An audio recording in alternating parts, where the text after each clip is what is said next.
Woo! Woo! Alright. With our recordings ready, I can talk about a thing that I started to go into last night, but should not have. Feudalism and empire cap, which is to say, realm upkeep. Realm upkeep, it's a pain, because the bigger you get, you have to spend, like, percentages of, according to the book, up to, like, 70% of the total empire's income. Yeah. As realm upkeep. Ugh.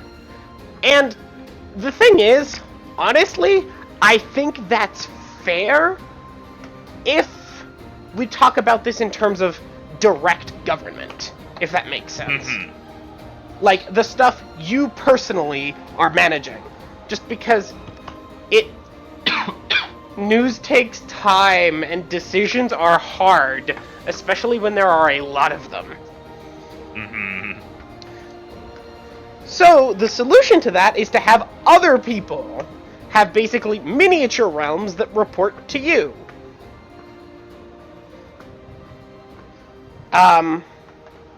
The way, which is to say, like, you know, baronies and stuff report to the Duchess and stuff. Mm-hmm. Just double checking that everyone remembers. With Fields of Blood, there are two currencies, surplus and income. Would you like me to explain these again? You'll Okay. need to explain those again. Again? Because I have no memory. The fuck of you that. mean again? Okay. Alright. So, in Fields of Blood, the realm produces stuff. Yes. Shocking, I know. The realm produces stuff. A total amount of income measured in RP. The thing is, this is measured in two distinct ways. Income, which is the hard currency collected by the regent, and surplus, which is stuff like miners have produced stone that the government can, you know, order places, or labor in the form of people who work for the state, or food from farms, etc. Income is money you get from taxes. Surplus is resources and labor that the state can assign. Right, I'm vaguely remembering that now. And surplus is everything that you didn't tax. Exactly. Okay, I remember that now. Because there's 3 levels of taxes. Low, medium, and high. And then there's a d20 roll modified by some amount based on how much you tax. And that gives you the percentage of tax that you get. Mm-hmm. Everything else goes towards surplus. Okay, I remember that now. Tan, would you like me to explain it for you?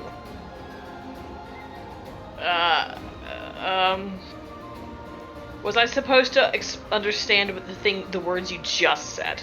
The words Lena said? No. What about the things you said? Hopefully. No. Okay, so each province... To be fair, this isn't gonna matter much to me.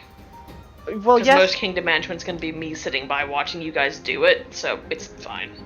but I'd like you to understand so that you can involve yourself and have fun, you know? If... Sure. Would you like to understand? Every time you guys try to explain this to me, anything like this, I just don't get it. This has a minimum in, like, gatekeep, and I'm not hitting the threshold. Okay, let me try to make this simple. Alright, Please. so, the Pretend I'm nation... 3.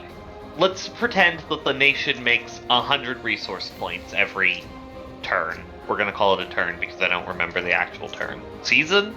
Whatever. The nation makes Whatever 100... that means! It's a turn. Okay. Where did you get confused just What's a now? season? A turn. What's a turn? Time passed. You know how in Stellaris you make money at the start of every month? Mm-hmm. It's like that. Just Okay. pretend that it's a Stellaris month. Okay. Okay. I think it's actually like 3 months at a time, but... Thank At you. the That's end what I of- wanted. Okay. Literal season, like winter, spring, summer, fall. Okay. At the end of a turn, at the end of a season, whichever term you're going to use, I'm going to call it turn because it exports to other games easier. At the end of each turn, let's say the nation is making 100 resource points. Okay? Mm-hmm. You can choose to tax this at one of 3 levels. Low, medium, high. I don't remember the exact numbers attached to those, but it's something like low is a d20 plus 10%, medium is a d20 plus 15, high is a d20 plus 20. Okay? Mm-hmm. You roll the d20, whatever your result is, let's say you taxed low, so you're getting your d20 plus 10. Let's say you roll 15. 25%. So, of the 100 RP that the nation makes, 25% goes to the regent, the person who runs the kingdom. Cass, for instance, to spend on things like troops. The other 75% goes towards, like, roads and infrastructure and maintenance costs. It's stuff the 25% that you taxed goes towards building new things, whereas the other 75% goes towards making things better. Okay. That's what 7 was explaining before. Thank you. Yes.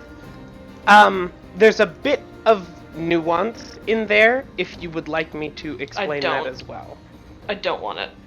I will learn the nuance once I actually know what the fuck's going on. You know? Mm-hmm.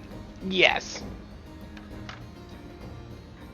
The thing that I need to say, because it leads into the next point that I'm going to make, is that income to the regent, tax, is paid in coin, in gold pieces. The other Okay. portion is stuff. Stuff like wheat, or stone, or hours of peasant labor. Does that make sense? Yes. Okay. I don't see how it's relevant, but that makes sense. Because you're only able to spend some things on some things. If you want to build a church, you need stone and man-hours. If you want to buy mercenaries, you need cash. You need gold. Does it make you track each individual fucking resource? No. No, Okay, it's good. all mostly hand-waved as RP. Thank The- goodness. Yes. Point here is that I believe. Well, where are you going with that, 7? The place that I'm going with that is that, during feudalism, each lord manages his own surplus. The regent handles most of the money. Not the regent, the overlord. The duchess handles most of the income money, but each lord handles their own surplus.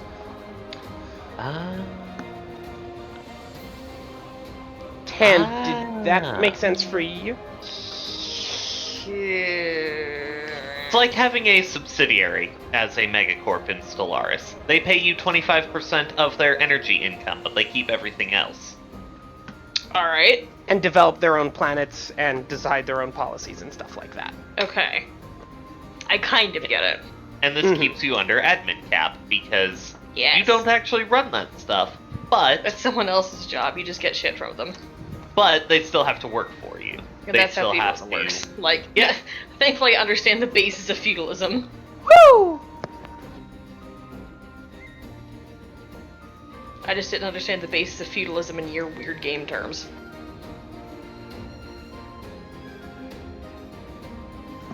Yes, understandable.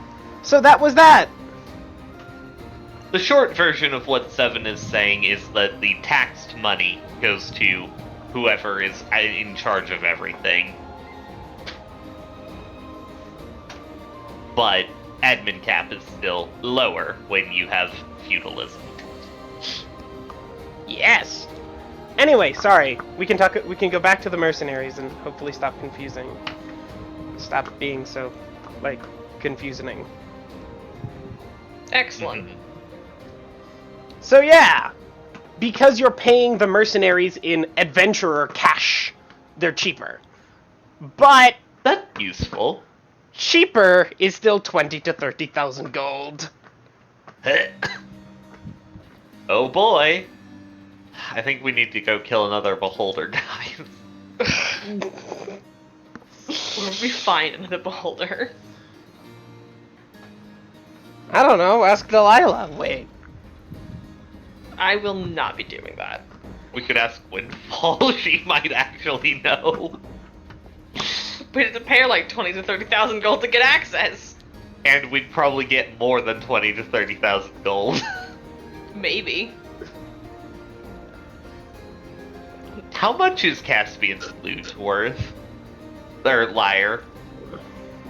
I think don't it's know. It's worth something god-awful, I think. Oh, I am certain we could be rich for the rest of our lives with it.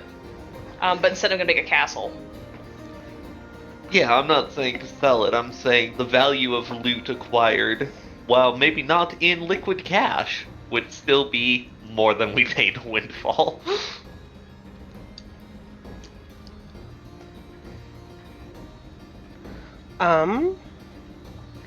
Should we change the music?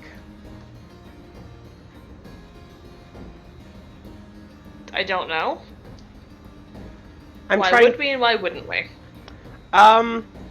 Because this is the Derium's. We wouldn't, because this is the Derium startup music. We could, so that the atmosphere has changed after doing something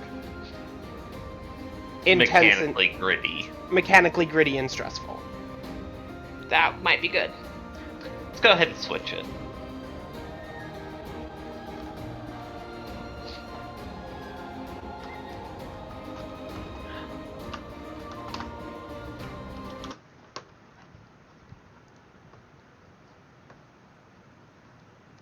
So, with that out of the way, what would we like to do today? Mercenaries? Or were you just preparing for them for another day, in which case why were we talking about them today? Uh, I think the question Seven was meaning to ask is, what do we want to do first? first today. That is not the question that was asked. Hence No, the it was confusion. not. Hence your confusion. Understandable.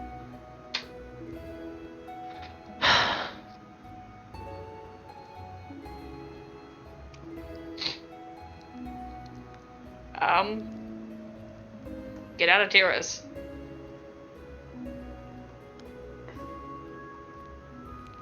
Let's regroup at the temple, perhaps. Alrighty. For me. That works for me. Yeah, I kind of like to get out of here. That it's nice, but it's kind of A lot. It's a lot. yeah. Alright, well, everyone gather round and sing Kumbaya. I suppose We're not the sauce. I could take us back. I don't know where Emrys is, but she can probably find her own way back. I think she can find her own way back. We literally do not have a way to communicate with her. Do the Because ring? she's the only one who can catch sending, and the rings are like a mile. I think. They're really short radius. Let me double check. Let me double check. Wait, Ring of hang on. communication. All party members within a mile. Soren is able to cast sending. Oh, good. Emrys is Sending quickly. to say meet us back at the temple. Equus is quickly.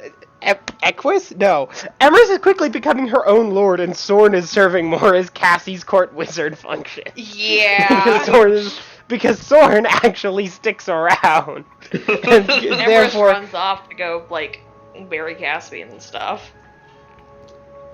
I mean, understandable, but inconvenient. Deeply inconvenient. Estimated cast your court wizard treats you this way? Your court wizard has a life? Ah. Unacceptable. Unacceptable.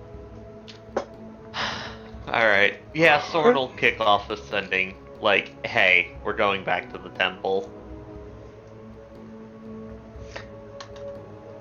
Well, alright. I suppose I won't take Caspian for another show around the city. Caspian gets the mood of, I won't show off Caspian to the city, was what she meant by that. Thank goodness, thanks Caspian. Well, she was just gonna, like, wear her obvious Varlin's cloak and walk around the city with him doing normal city stuff, and then the city would see the fact that they were together. That's what she wanted to do. That's not that bad, is it, Caspian? I don't trust her. She would have sprung something on me. Yeah, that's understandable. Caspian is like, I love Emrys deeply, but I do not trust her. Oh, no.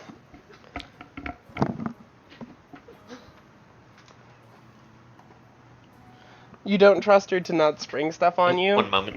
Correct.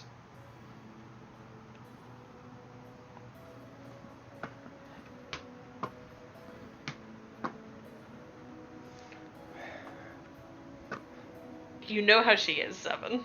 I do know how she is. I will actually mention that welcome back. Welcome back. That as a part of their overnight stay, she'll mention a big part. She will just basically straight up almost confess, kind of, that she was fully aware that she was sort of having Caspian,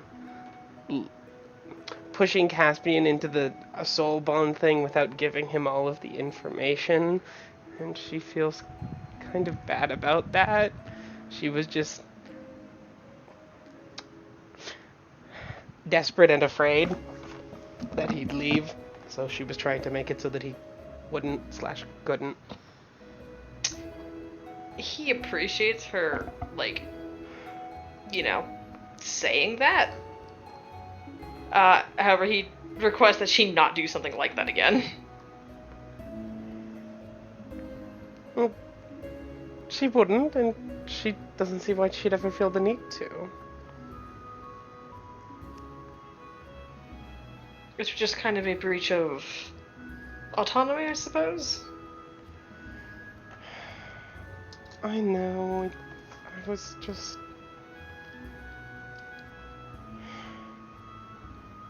I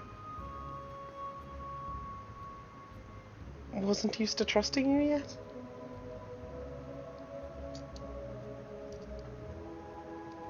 I feel bad about it now. Then I suppose we don't have problems going forward.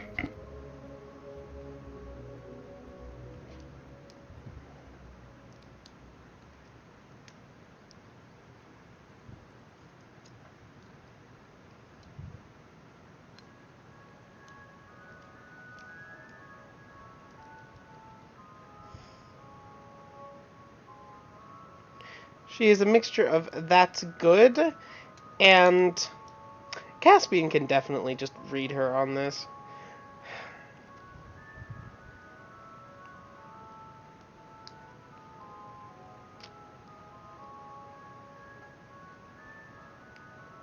But I'm having trouble describing it.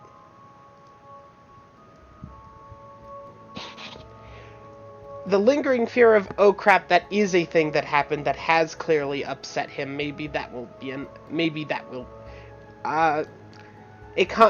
then the reason why she's afraid is maybe he will change his mind, and or maybe this means something could make him change his mind in the future.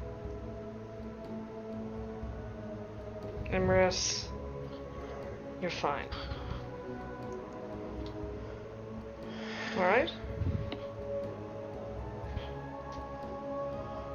Alright. Well, I suppose that we'll be heading back to the temple then. Very well. He's definitely bothered by that.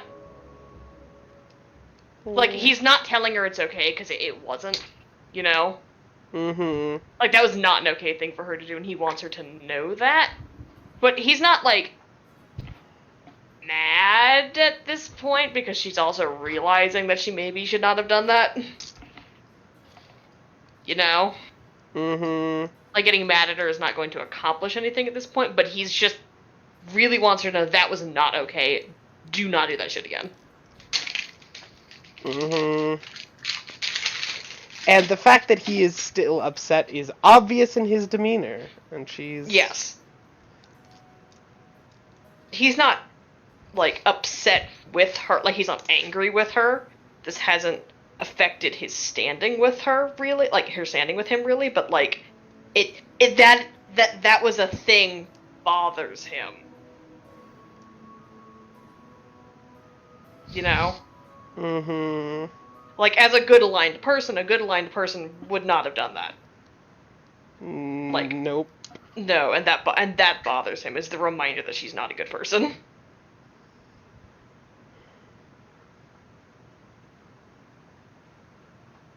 And that she prioritized her own fear over his autonomy as a person, you know? He's like, yeah, for you that makes sense, and I accept that about you.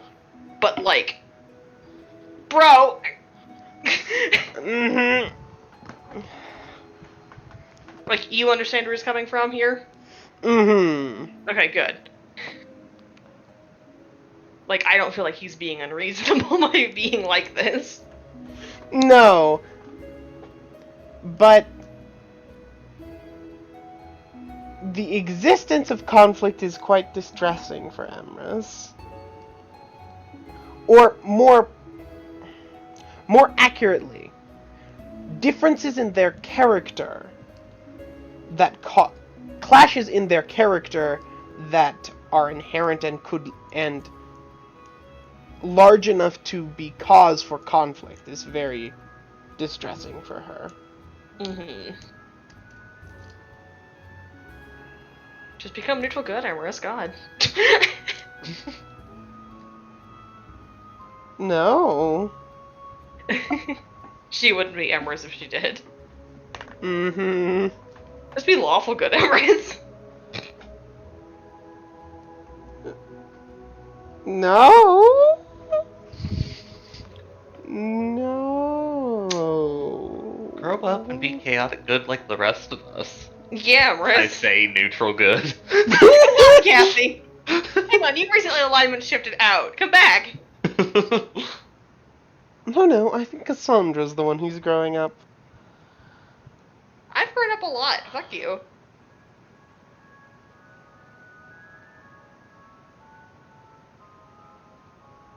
Oh, you have as well. It's just that Cassandra's grown up more. She didn't start in a cave. She's more grown up than me, but I think I've done more growing. You know, that one's actually fair. Wow, Emma's agreeing with me? Mark the Yes. fucking calendar. It's not that uncommon, Valence.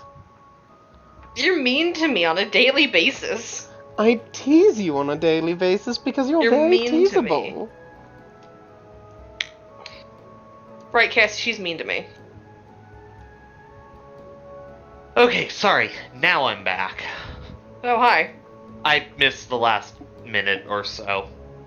Valence was just saying that Cassie's more grown up, but he's grown more, and Amber's agreed with them. He's like, wow, mark the calendar.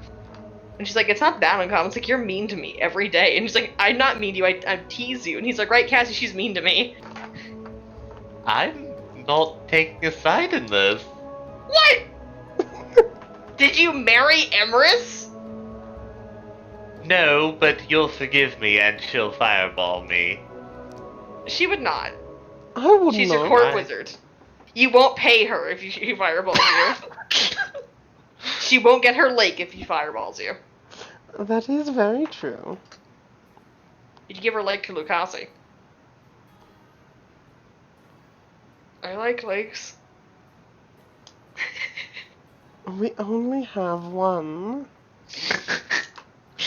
Then you better not fireball Cassandra. I didn't intend to. She was the one who seemed to think I'd be willing to do that. See, Cassie, you're safe. However, she may have said both of those to say that she likes to agree with you more, but I also have a point, so she has an obligation to side with you, but sees value in my argument and therefore doesn't want to actually take a side. I'm gonna toss you at the temple.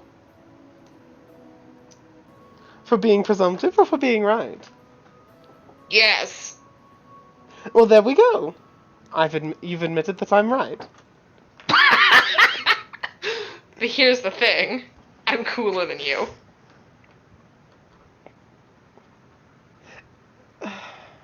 The issue here is I'd go for an external arbiter, but I think we'd both agree that we'd ask Jay, and we know who he'd say. He'd say Emerus to piss me off. He would. You're right. So he's not a neutral party. But we'd know who he'd think. I don't. I can't read that man. Riza, who's cooler? What? Between Emerus and I, who's cooler?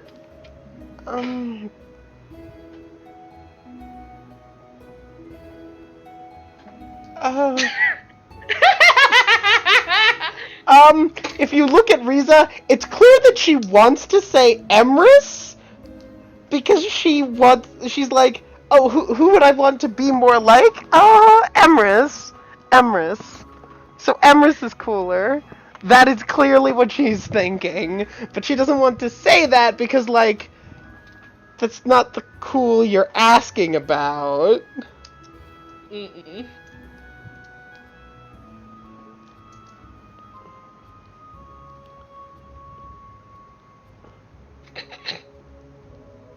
I think we can all agree. Uncomfortable situations. I think we can all agree that the least cool person that we know is Darius. No, he's cooler than two people.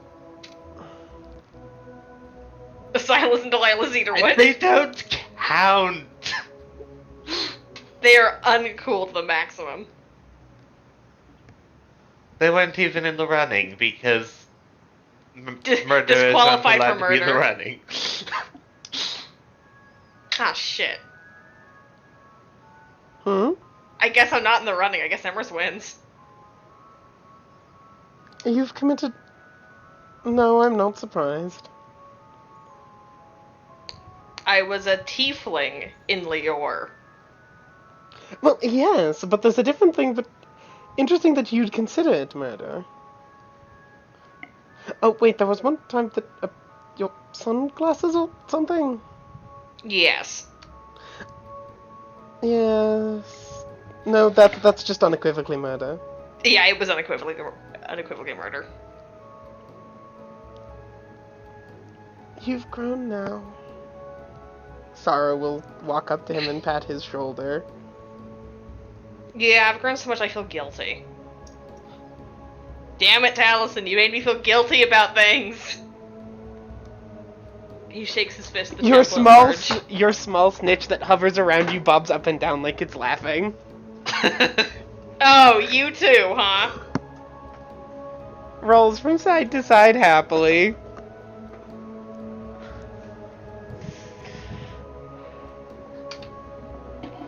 Unbelievable. Betrayed at all corners.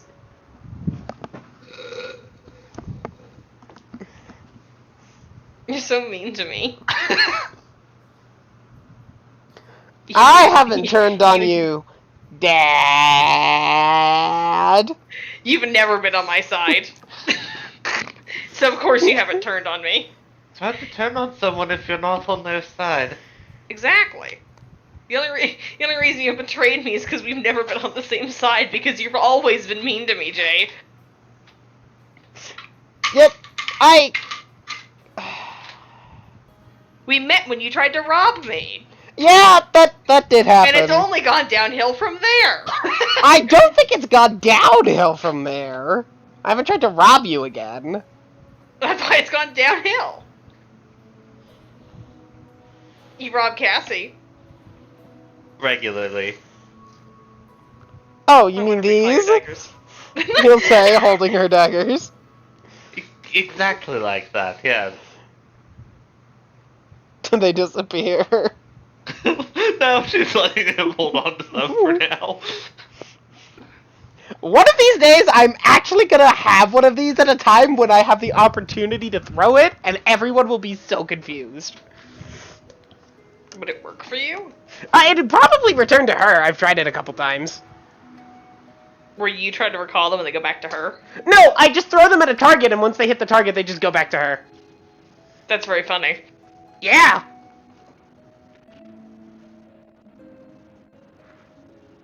How could I have committed the murder, officer? Where's the murder weapon? You could have thrown it away. Could have eaten it. That's not advisable. If it's a knife with a murder weapon's a leg of lamb. Why would you kill someone with a leg of lamb? Because then you can eat the murder weapon. But then it would just look like they'd been hit with meat, which could have been accomplished by punching them. Yeah, but it's not gonna Uh-huh. match your fist, is it? No, he's... As much as I hate to admit it this time, he does have a point. Hey, Yes, but it's not very much of one. I'm not trying to make I much didn't of a say it point. was a good point. I just said that he has a point. I'm and not we trying to can't make a argue good with point. it. I'm just trying to make a point. Well, I have to give A you point that. has been made. Congratulations. I will. Congratulations, you have a point. Hell yeah.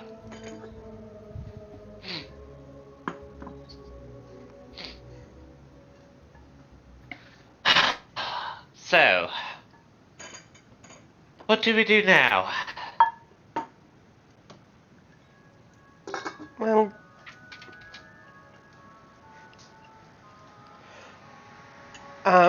Emrys does two things. One, looks around for Caspian because she's still feeling a bit He's bad. been standing here the whole time trying not Okay. to laugh. Okay, good. He did want to make a comment like a while ago, but it got kind of drowned out in something, so he Hmm? and it's irrelevant now. Hmm.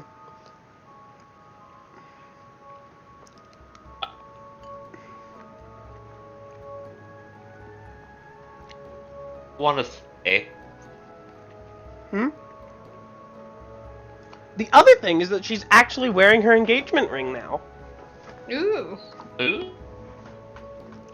Ooh, Lena's cutting out like a son of a gun. Explain why you haven't replied to me. Yeah, we occasionally hear dip, dip.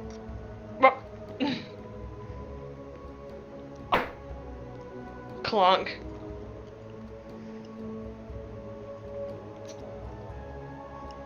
I think Lena tried to say something. Restart my router. Restart your router. Okay. I love how that's the sentence that got through. It was the important one. It was.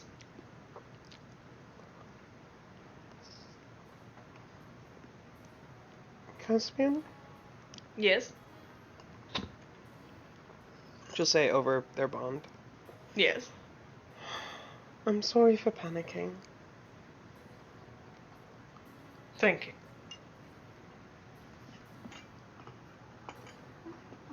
He'll reach over and, like, take her hand.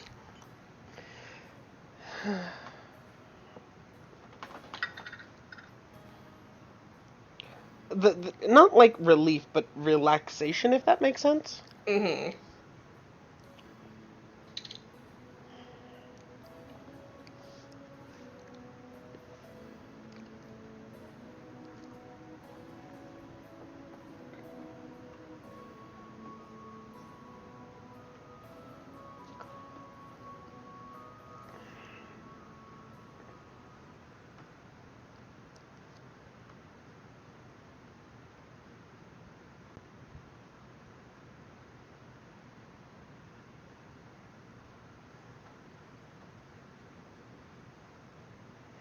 I was just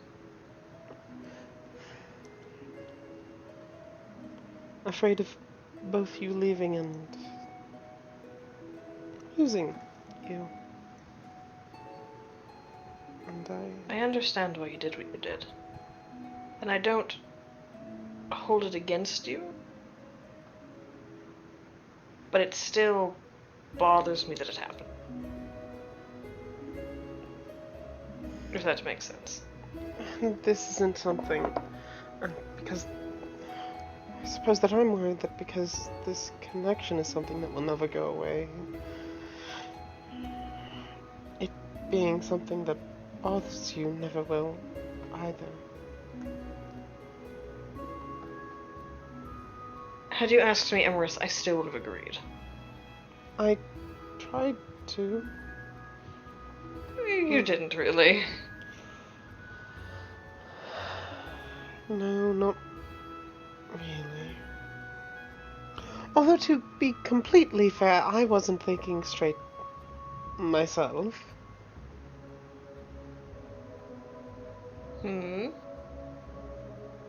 Well, I don't even fully understand this. I suppose not. And...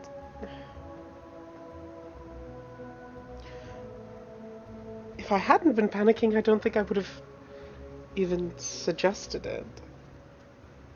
I'm very glad that I did, because this is wonderful, but... It is. it was...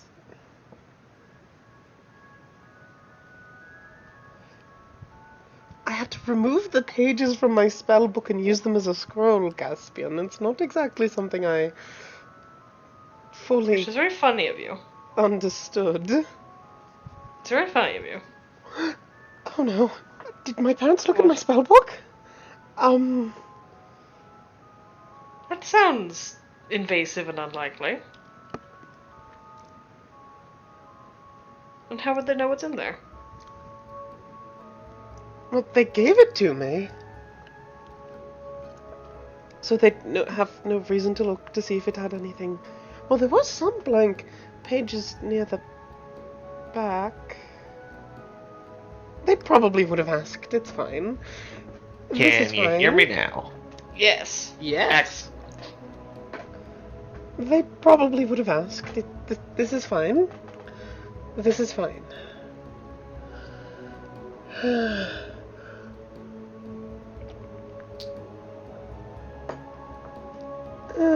And You stress as much as Cassandra.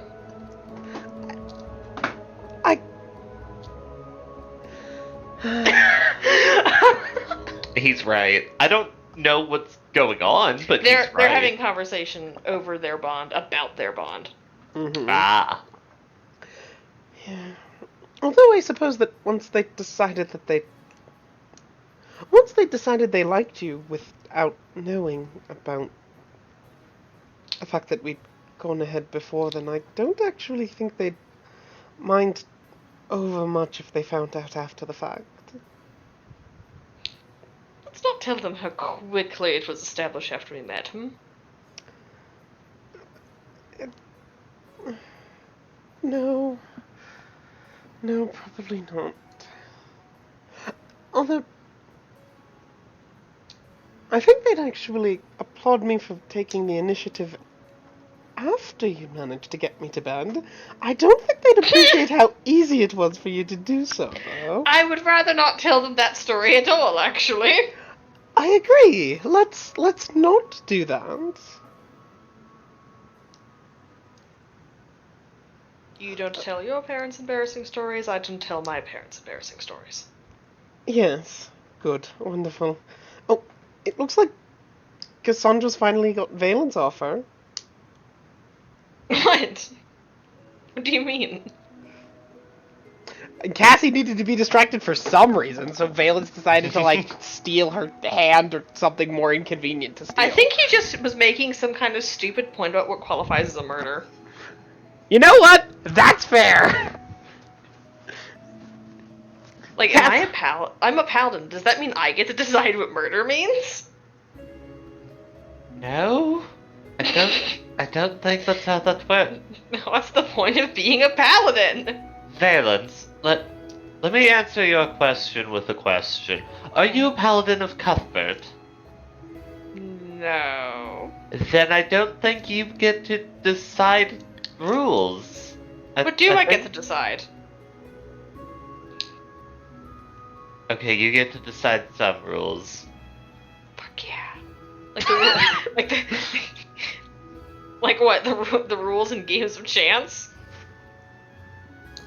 Among other things, Almost I'm anyone not the would cleric. listen to us if... Almost anyone would listen to us if we explained or corrected rules, yes. If I wasn't actually dedicated to being a paladin of Taliesin, I would cause so much havoc with that. But you are, so you won't, and that's why people trust us. Yeah, damn it. Taliesin, damn it, you giving me standards! The snitch that follows you bobs like it's laughing again. Damn it.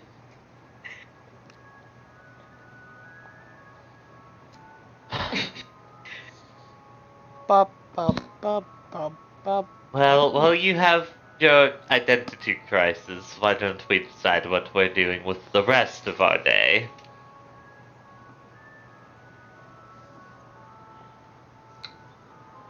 Aren't we Well- swooping down some poor unsuspecting mercenaries and showering them in money? I think we are. Oh boy. Alright. Put on your game face, Cassie.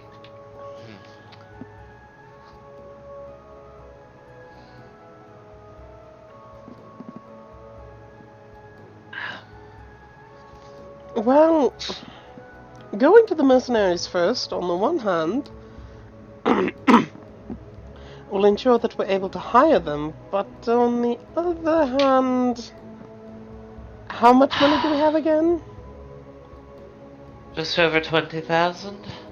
That won't leave us with much room to solve any further problems Well, that arise after we hire them, though. Although, to be fair, if we needed to spend that money anyway, we might have trouble getting it again in order to reach the mercenaries' demands, but... we have some liquidatables still, but I'd rather not touch those if we can avoid it. Read, I have 19,000 in gems still, but those are our special gems that we're keeping. To be special. Yes.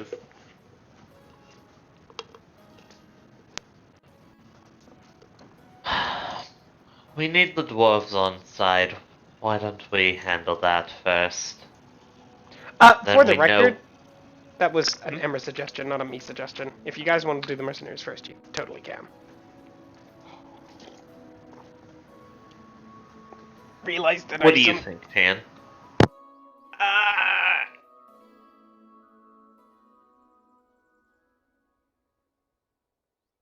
Fair I don't- enough. I don't know.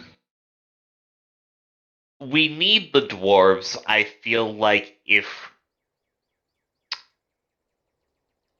just on the off chance we have to spend money with the dwarves, it's probably better to get them out of the way Yeah, probably. so that we know our budget for the mercenaries.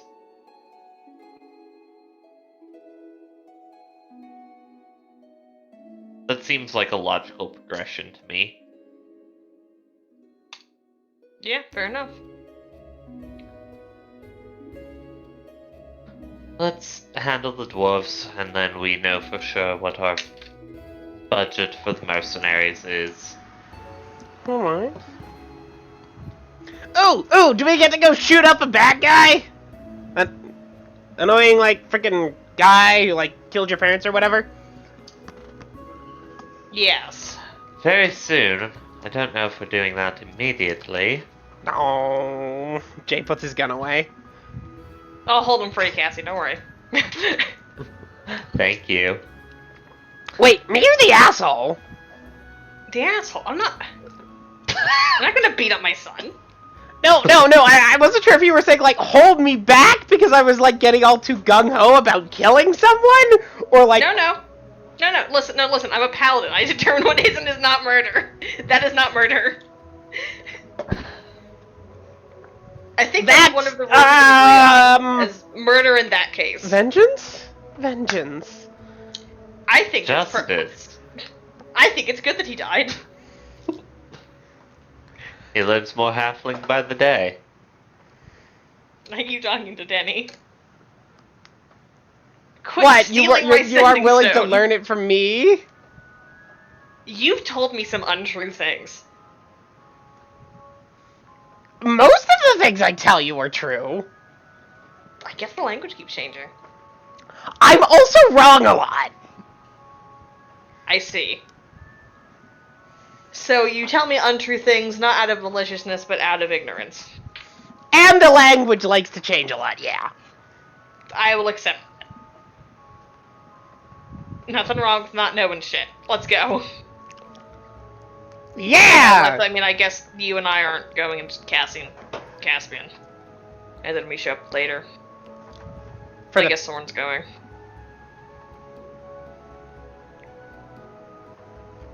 You're worrying again. Stop worrying. What? Oh, so you can worry all the time, but when I worry, I have to stop. Well, yes, Cassandra's the professional warrior. She's gonna get in danger! She's gonna get our Derium! And every one of us has a way to get back out again if things go wrong. These earrings aren't instant.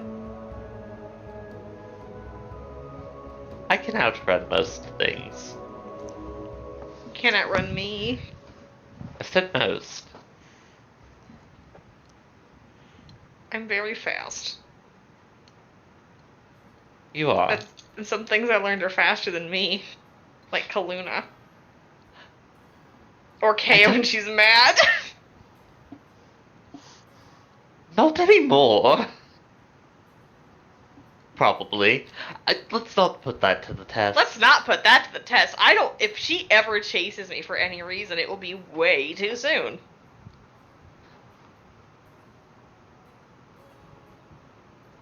I kind of have a fight or flight every time she looks at me. She doesn't look nearly as vampire anymore. I think she just thinks I'm afraid of redheads. I suppose it's a good thing I'm not a redhead. It'd be terrifying. Emrys gets this look and is like, nah. Do not. Cassie pulls out the I hat wouldn't. of disguise. Wonderful. I'm not afraid of redheads though. No, but I need to see how you react to this. Cassie's gonna use the hat of disguise to turn her hair red. That's disgusting, Cassie. Do you want to see something really gross? He's gonna use the chameleon ring to change his hair color to his natural hair color, which is light brown. No. No. I think everyone in the room recoils. Look how she covers her eyes with one hand. Yeah, now you're regretting. Cassie puts the penny wig on him. Wonderful, there we go. No, sorry, that should have been Jay. There we go! Wonderful. Now everything is the way it should be. He poses. In like a very tenny, like... Oh god, the tenny's infecting him! If he wants to just start creeping towards him. Oh no! I'd mind having high heels if my feet were not already like this. Like, I literally already walk on my toes. I can't walk anymore on my toes. Cassie's gonna take off the hat of disguise. Leon's gonna fix his hair, then take off the wig. He'll plop it on Jay. Look at me, I'm Tenjamin! And he's going to like do the thing where you curl your arm around, one of your arms around to your armpit and hold the other one up, like twisting, and he'll stand up on his toes and start strutting around.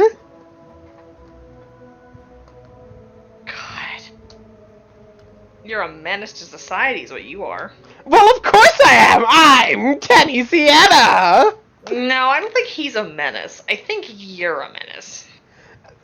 No! And Jay will, just shake his head to throw off the wig and go back to standing normally. I'm pretty sure he's also a menace. I think he used to be a menace. I think he grew up. Caspian. Wait, am I going to stop being a menace? Oh no. Kenny is no longer a menace, but he can be when he wants to. Jay is a menace. There we go, an official ruling, everyone. Wait. I'll write that in the chronicle. Jay is a menace. Wait. But you said he used to be a menace and then he grew. Does that mean I'm going to stop being a menace? Nah, I think you're gonna be like me. Good. I don't want to not be a menace. I'll write who's more of a menace than you are if you do grow up too much. Little bit of little bit of historical tampering.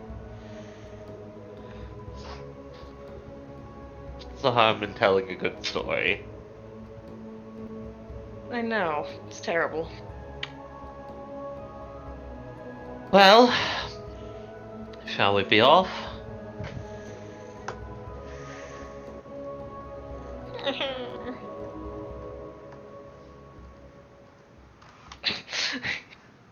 I'll come back alive, I promise. Thank you. But what am I gonna do while you're gone?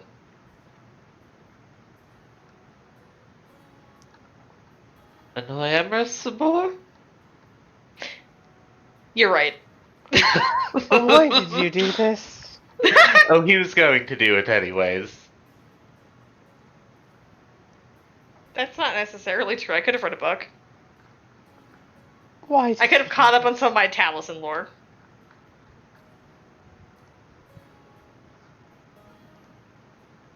Sorry, Emrys. Good luck, dear. Oh dear.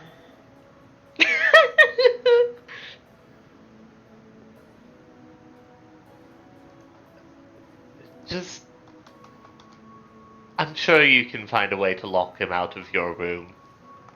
Or something. Lock him in his. Soren, you gotta teach me how to short-range teleport. I will not be doing that. Please.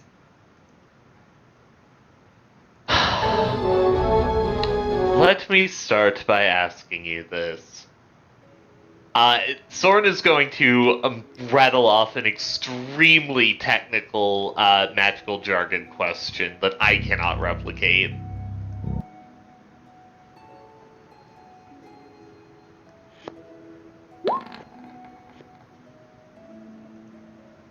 Fuck you.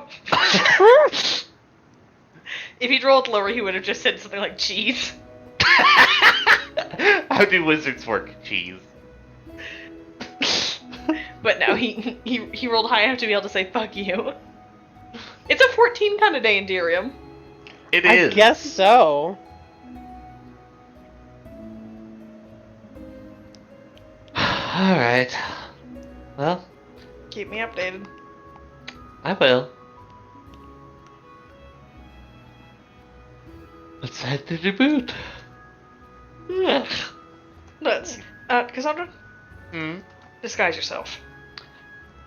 I was already planning on it. She's going to put the hat of disguise back on. Oh, God. Cassie, how much chaos energy are you feeling today? Yes!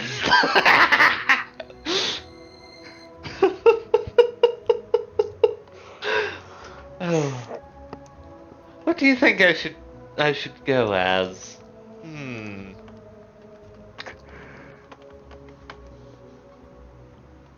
Cassie's going to disguise herself as an old woman. Terrible. No, you want to be impressive for the dwarves. Is it not impressive to Well, they spell might a disguise? I suppose, but Oh, fine. Uh...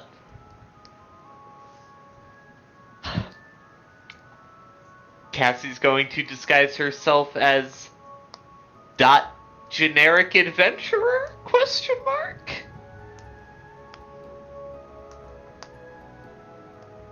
I feel like this draws too much attention.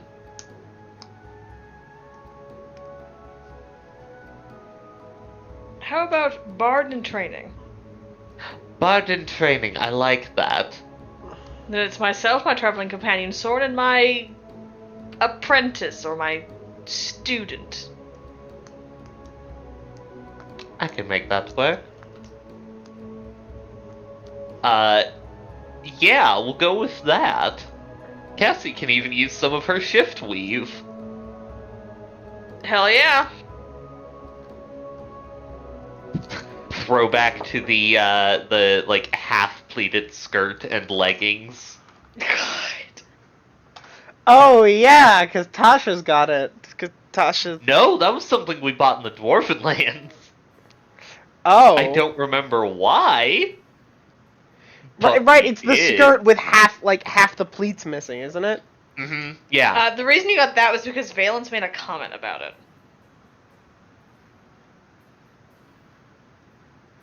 Fair enough. And you're like, it's nice, and also, I think that's funny. Through some combination of Tasha's outfit, items Cassie already has, and probably borrowing an instrument from somewhere in the temple, Cassie now looks like a bard.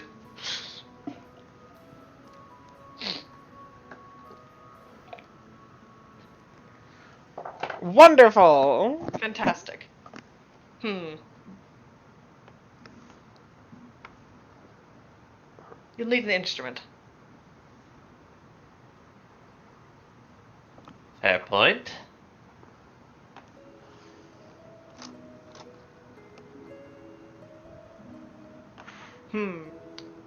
Riza and Emrys, who both have perform skills, but neither of which are instrument based, looks at other people. God, what kind of noble am I? I can't even play an instrument. Well, I do have good news and bad news. The good news is I do have a second instrument. The bad news is it is the lyre building. I feel like that might be Too much. too much. Can you dance? We'll say you dance. Sure.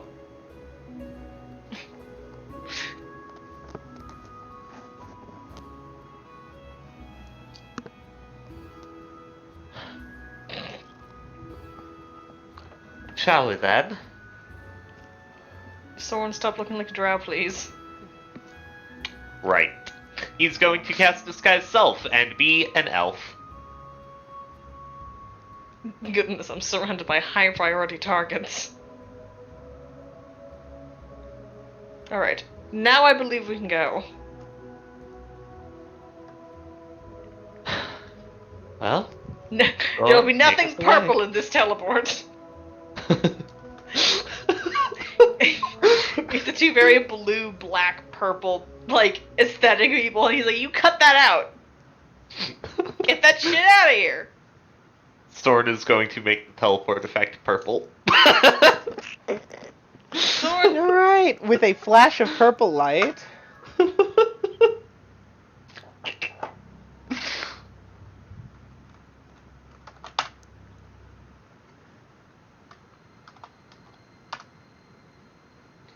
You can arrive in Deemoot.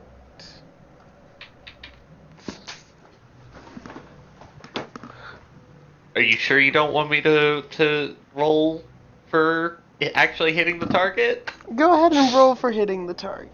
Alright. Let's see here. I don't remember. Well, the good news is you want to roll low, so you should roll the D%. Alright, well, Although you did roll high earlier, so I'm worried. I think that's fine. I think that's okay. That is in the range for even viewed once. We're fine. Nice.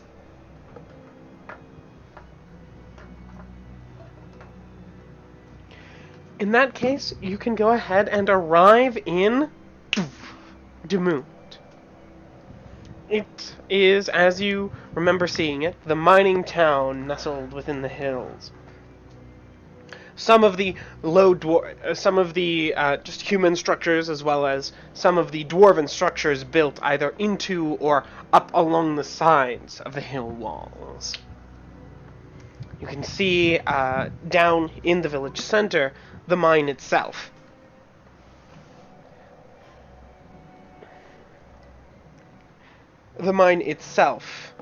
And the large house in which Torag Granite Helm runs his mine and takes actions in the town.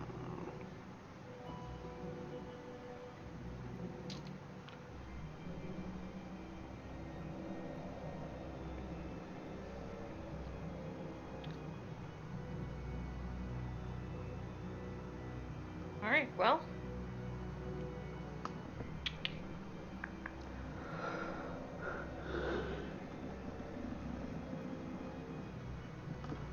I think heading straight there would be a little suspicious.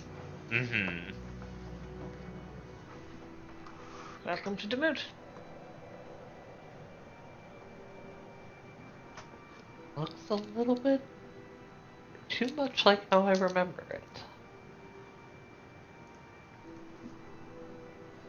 That's about how North Derium is, I'm afraid. Right. Well, lead the way. I think Caspian is probably going to lead the way to the tavern, because that's where bards go. Mm-hmm. And it's what he did last time.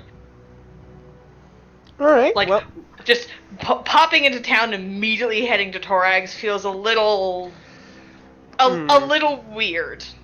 Mm-hmm. Even if we have a secluded, like, teleport location, which I think is something I asked for specifically. Yes. Mm-hmm. I remember you That's a little, specifically grabbing teleport locations in every town that we went to. Part of the reason we brought Soren.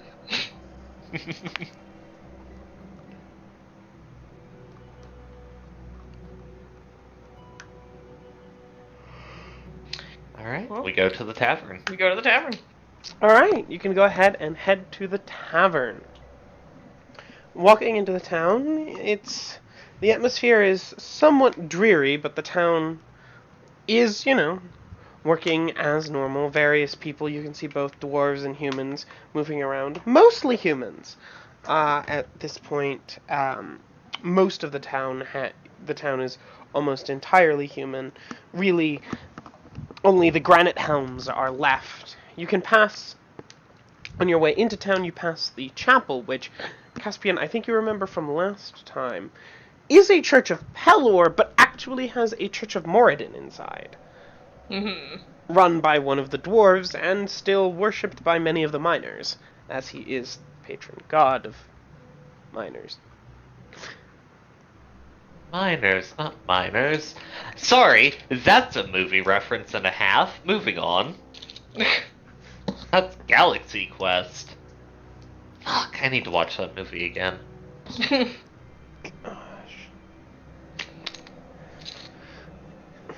Various people move about the town, and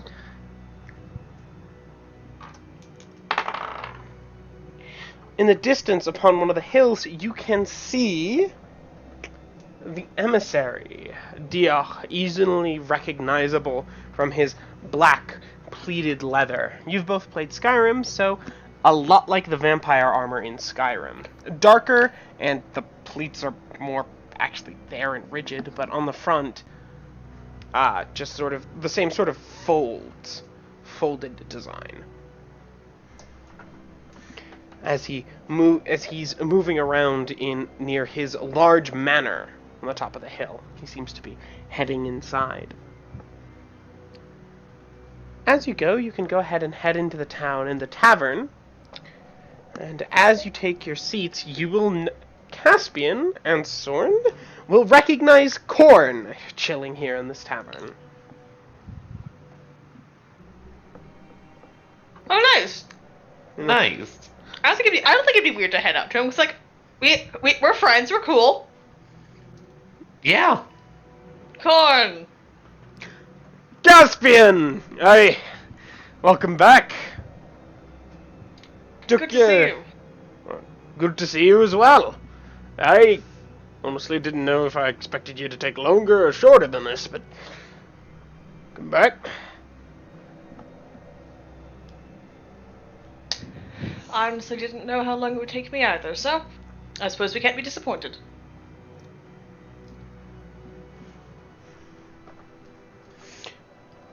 Sir, shall we go and discuss business?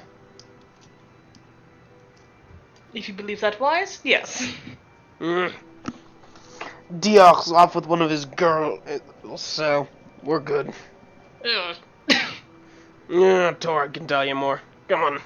I don't like the sound of that, and I don't know if I want to know more, but I guess we're going to learn. Let's go. And he will stand up from his seat and will just sort of wave at the barkeep and walk out the door. And as he is at the door, he'll lean both ways, mostly looking at the manor, and then just head out into the town. Alright, we'll follow. He will then pretty quickly lead you back down to the large house, which is set into the hill beside the entrance to the mine, and walk up to it, talk to the man standing out front, and head in. Leading you through the house, through its stone walls with carvings and a few paintings, although now seemingly having been far better decorated in the past, but now more austere and empty, as he will lead you back to the study of Torag Granithelm. Hey, yes. It's our visitors. Alright, come on in. We've been... And Korn will open the door and lead the three of you inside. Alright. Hey.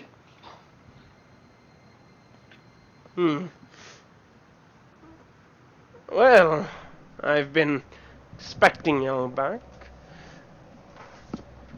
Good to see you, Torag.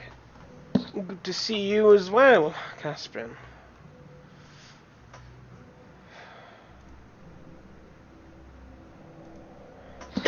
So, I assume you've come here to do more than hear the tales of a 400-year-old man this time. Yes, although I do like tales.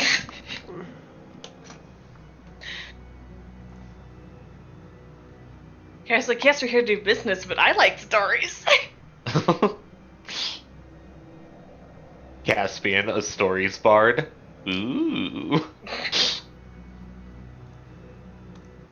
Who's just fey enough to get weird about the things he likes.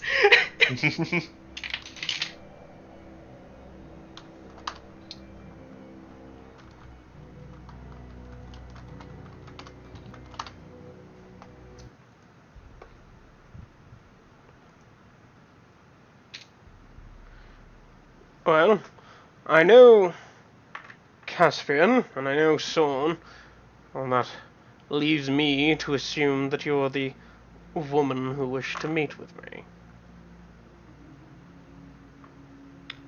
Is it safe to speak here? Aye. Oh, good. Love the fake voice.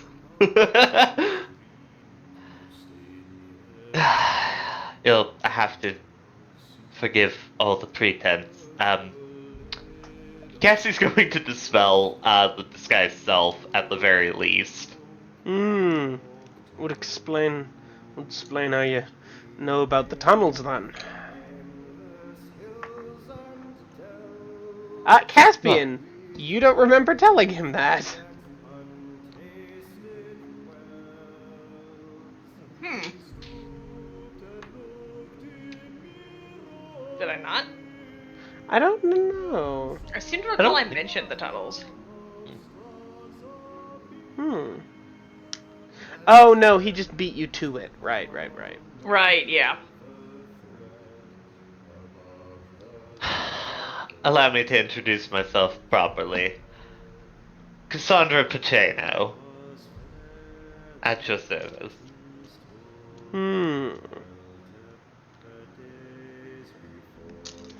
Come to upset your parents, have you? If you must call them that, sure. I'm here to set right what's gone wrong. Actually, after your father then. Alright. I'll hear what you have to say. He kept us around when the during the war. The rest of the Derium went a bit naff. Your father was even headed though, so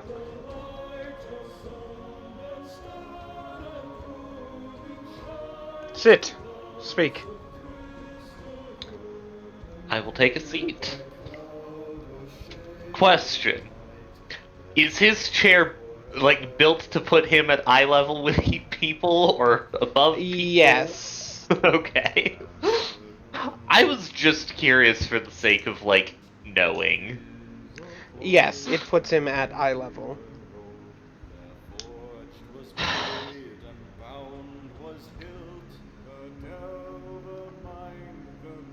I'm here to... I'm not going to beat around the bush. I know you wouldn't appreciate that. I'm here to deal with Cedar Woods. Well, I'm certainly for it. I think the Claw Guards would be as well. Thought you might be. I have a plan, but I need your help for it.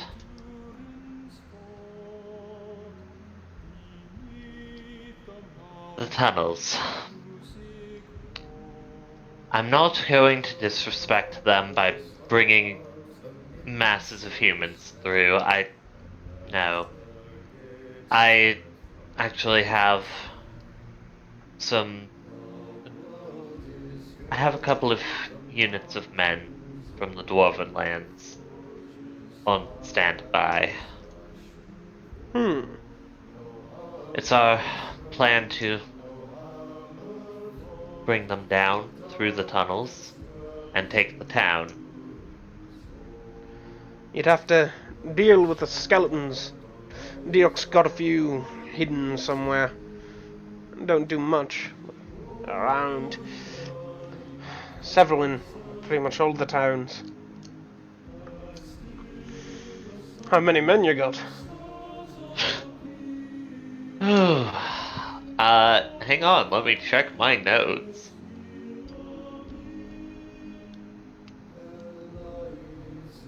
"300-foot soldiers and a unit of crossbowmen. Another 100. Should be more than enough. Wasn't expecting so much.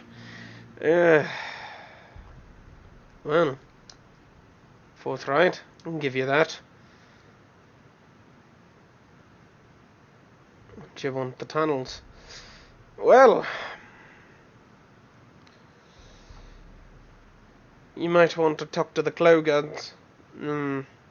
Aye, yeah, Deox rightly pissed them off. You'll want to speak to them. What's he done? Well, Oh, suppose I should ask what hasn't he done, but for the sake of brevity. their niece has finally been selected. Selected? Aye. Man's been having various of the young women of the town. Yeah. Come up to his manor at the night. Ugh. Come back unwounded, but they can't remember anything of what happened to him.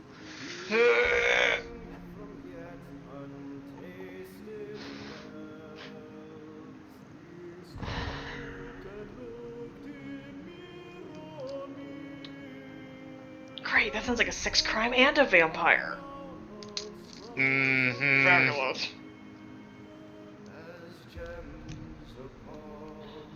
How many and how young? Not particularly young. I'm bad with human ages. How old's a maiden? Younger than that.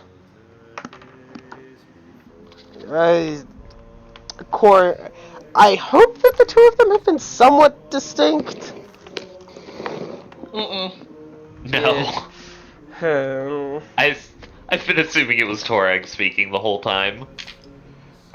It was really only their niece has finally been selected, was Korn.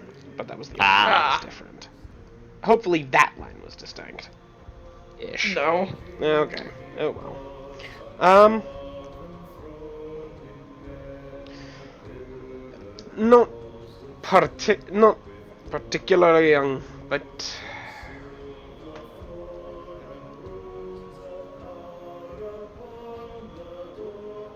I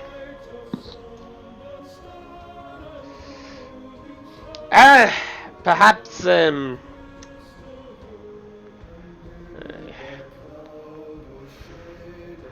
16 or so. Older.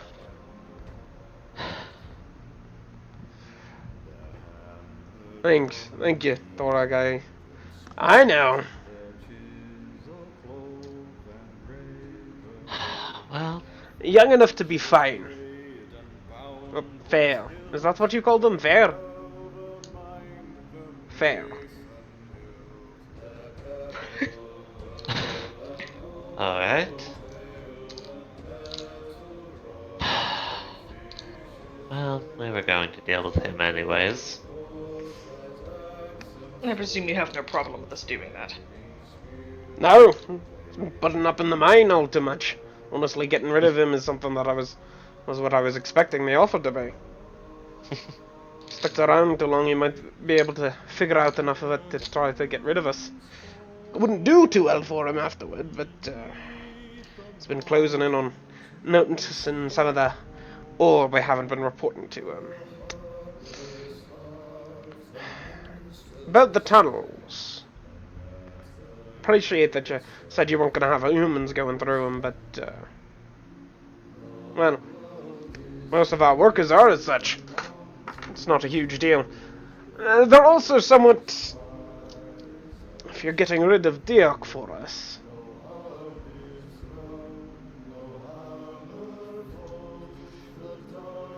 We plan to.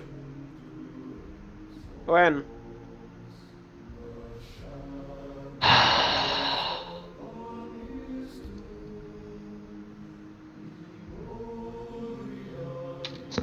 Sounds like sooner might be better. Aye, and I doubt we'd be able to smuggle all of your troops in. We couldn't leave them in the tunnels. They're not really tunnels, they're paths through the hills. They'd get noticed by the patrols. We'd have to hide them in the mine. Couldn't do that with someone as knowledgeable as Diok around. We'll just need to be careful that the Cedarwoods don't have time to send a new emissary. It'll take him a week or two. Besides, a new man wouldn't be...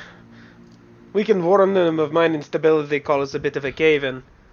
I wouldn't dare go deep. Diok's gotten wiser and stupider. Managed to... how did he... I don't know. Like I know. Almost seemed to punch his way out of it. Yeah. Caved in a small tunnel on him once. Didn't actually stop him. Stopped listening to our warnings as much afterward. Shoots a pointed look at Caspian. What? Very briefly. What? They dropped a tunnel collapsed on him, and he quote punched his way out. That's a vampire. That's a vampire. That's a vampire. Fuck. Cassidy gets the look. Aye, we all think he is. Hasn't done much to prove it, which, from what I read from some of these old tomes, means he's probably new at it. Not particularly good, but we all guess. Walks around in the sun, though. The sun doesn't hurt. Doesn't mean much. Fuck. It weakens, but doesn't kill them. And the best way to prove you're not a vampire is to walk around in the sun. I suppose so. And the tomes seem to mention all of the old and really powerful ones couldn't do that. I Also wouldn't know seem about to old imply vampires.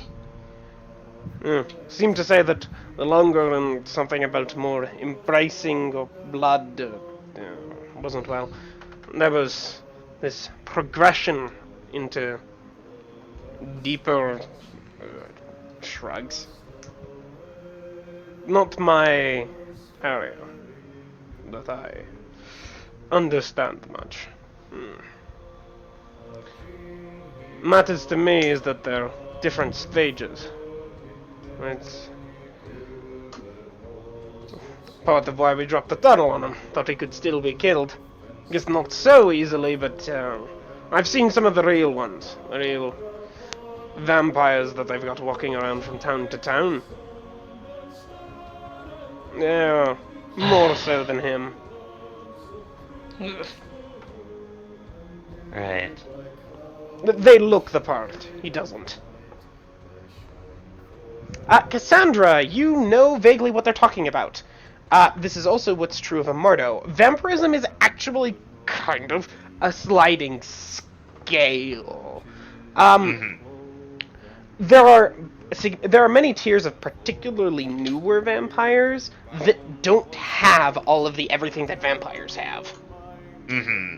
Amardo is notably weak, even for that. Most of them will pick up at least all of the stat adjustments and the feats, but some of the particularly the active powers, as well as some of the weaknesses, come later, the deeper you delve into vampirism.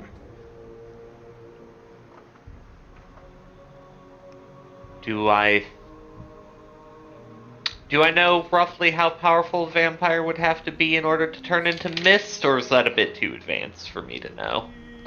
Turning into mist, especially once or twice, not too much. Turning it into mist upon death is pretty advanced, but just the ability to assume a gaseous or bat form,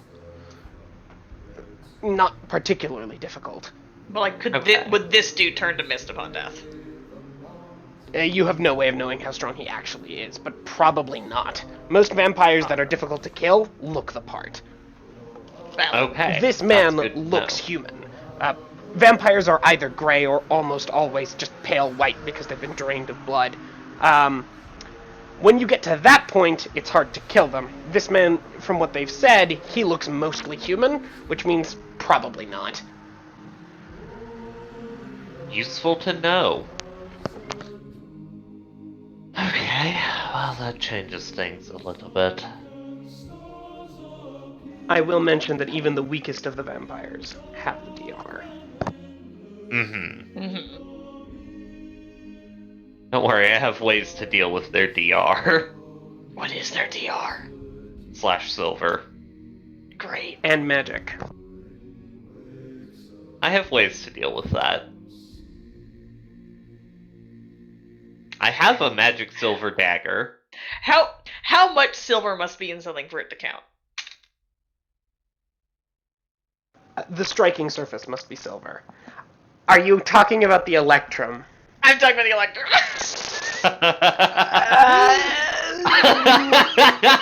I'm not certain. Bypasses half of the DR. That's half DR. I think that'd be very funny of me. The thing is, yeah, that is actually a way that might work. Partial DR bypass. It's like a gun.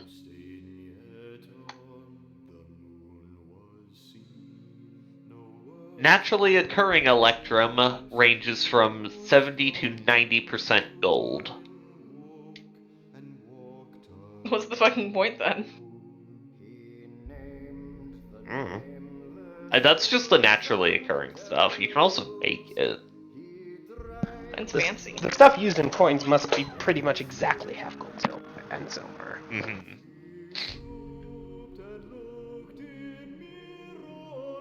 I think my question was a funny question, at least. Oh, it was a very was. funny question.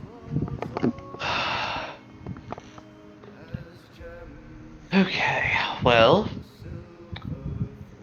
the Clogads. Who should I talk to?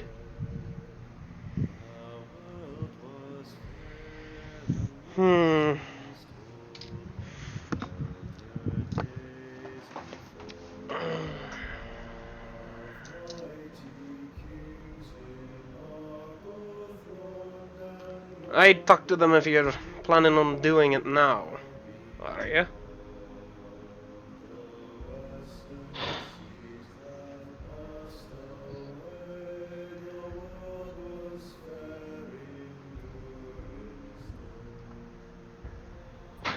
Running tactical analysis. Stand by. That puts us on a week timer for another emissary to show up, but that also... Which isn't the end of the world if it does. Mm-hmm. Like, I'd prefer to not have to deal with another emissary, but if we did, not a big deal. They're probably not going to be a vampire. Or if they are, they're going to be a really freshly minted one. Freshly minted! I will say, Cassie's good at this. They might attempt to reassign, like, a high-level one here. Depending on what you do, they might slap a higher level one here. 7-ish. In response. Unless they... which they would only do if they think something's up, which they do. But at the same time, if they think something's up, they might want to keep those guys free, so... Mm-hmm.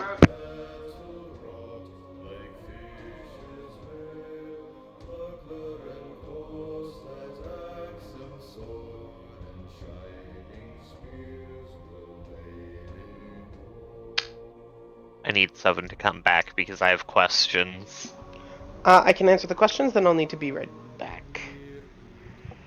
Okay. How long does Torag think that he would need to hide the troops? What do you mean? Okay. Like, overall, how long is it going to take to get the troops down from the Dwarven lands and into position in the mines? So I'm trying to figure out what our window is for making the attack work after. I will say that what Torag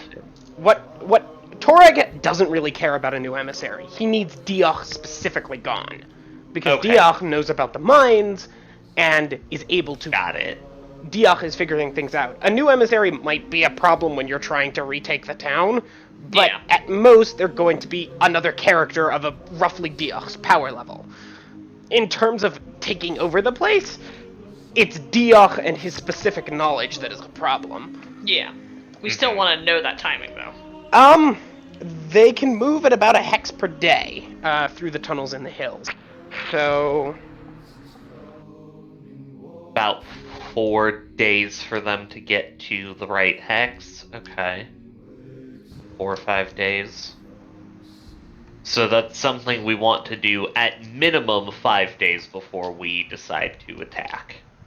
Mm-hmm. Let's see. How long is it going to take the temple to get? The temple moves at what, a hex per day, also, Yes, I believe so. and so 1, 2, 3. It'd take a week 4, from where it is to get 5. to Kulain. Oh, if it flies straight there.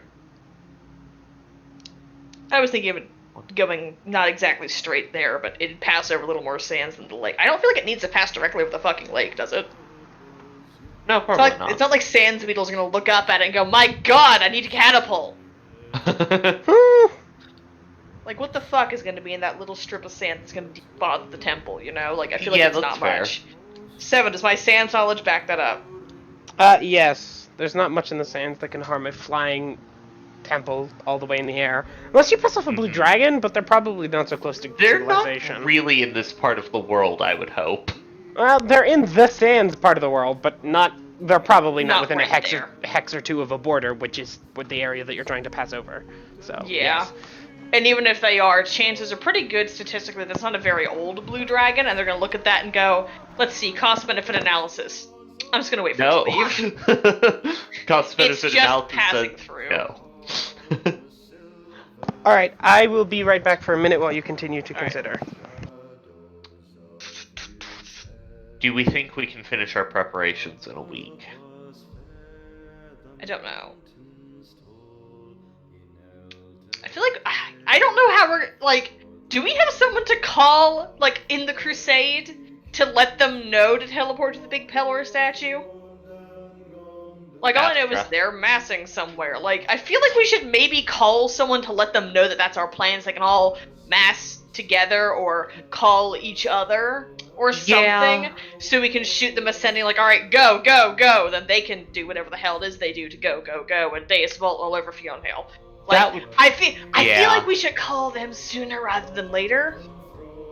Yeah, you're right. We should do something about that. But I feel like they could figure that shit out within like a week or two. I don't know. Mhm. Because they've They been kind should of be able to figuring figure shit that out. out.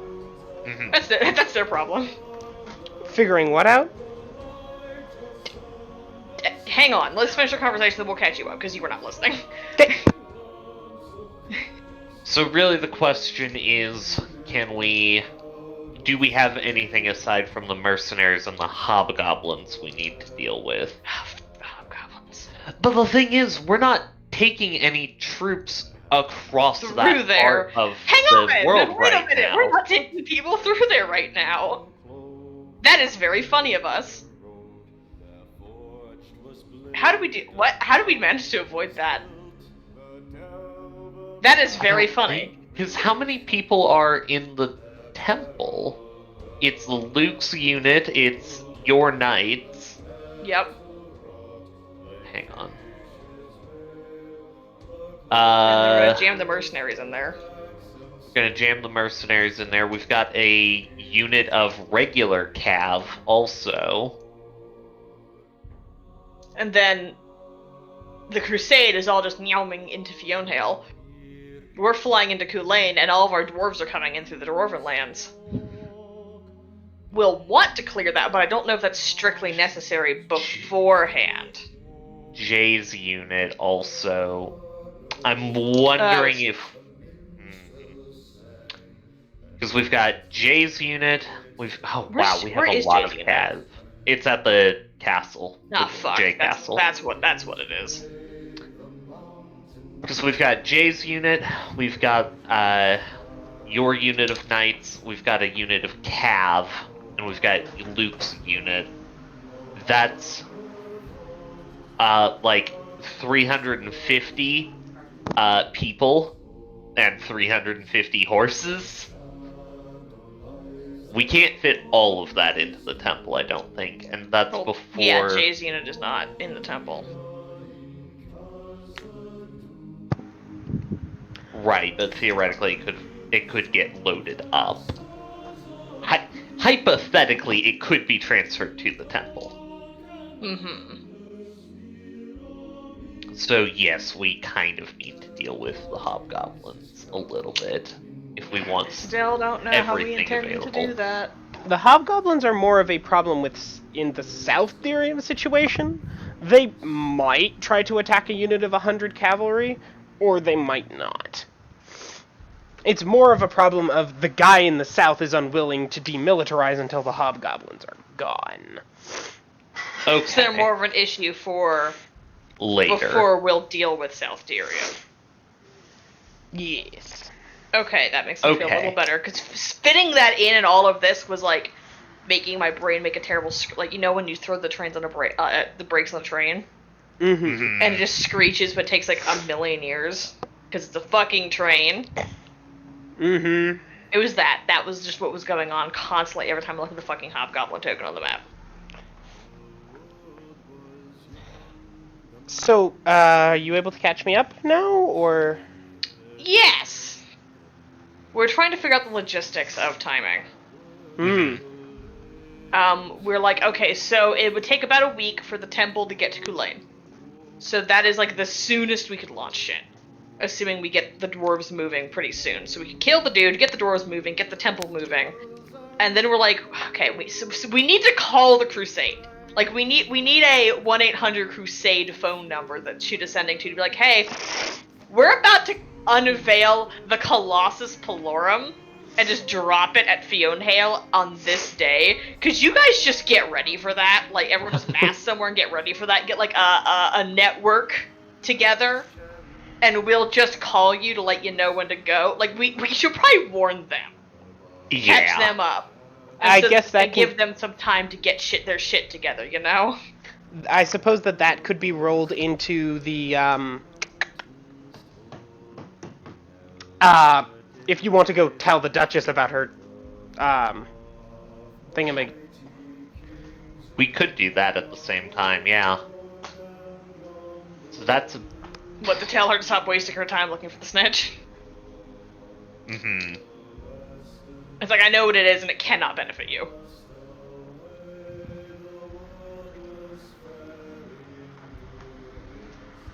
Because the Crusade's kind of sitting in South Derium right now, isn't it?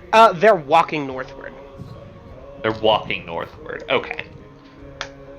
So we need to tell them to stop. Park it. We'll set up a rally point for you. You'll know when it's time. Okay. I think we could hypothetically be ready to launch within a week. Like, I think that is actually true. What do you think, Seven? Tracks?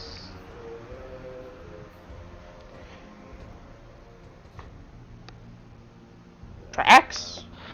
Tracks, okay. You sound unsure. What is your hesitation? Information that you do not currently have. Yeah, makes sense. Yep, tracks. But we can't plan around that, Seven. Mm-hmm.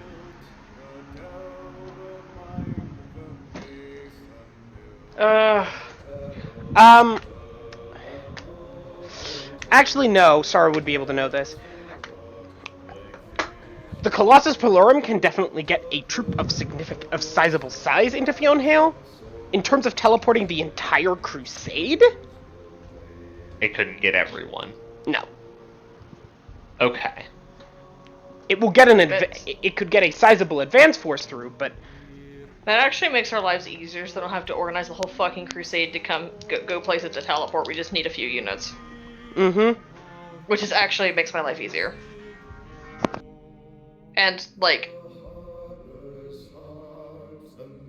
we have no way to know where the crusade is, do we? Astra's with the Crusade. We can get in touch with her. Mm-hmm. We don't need them for the initial attack, though. We don't need the entire Crusade for the initial attack, no. I'd like them to be fairly nearby, to where they can be here within, like, another week. Because once you've snagged all the towns, what the fuck are the Cedarwoods gonna do? They're gonna sit and clock bomb, they're gonna wait. Mm-hmm. You know? And while I don't want to leave them sitting there for a long time, you know? Mm-hmm. Like, real talk, when you're talking about armies and sieges, a week is not that long. No.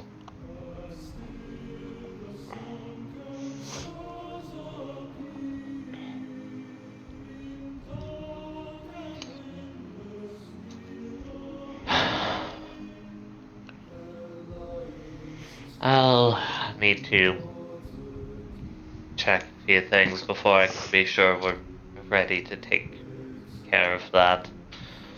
Why? Well, if you're Okay. thinking of doing it now, you could. Before their niece has been called up there. Oh, you much now. Like right now. Aye. He tempts me, Cassandra.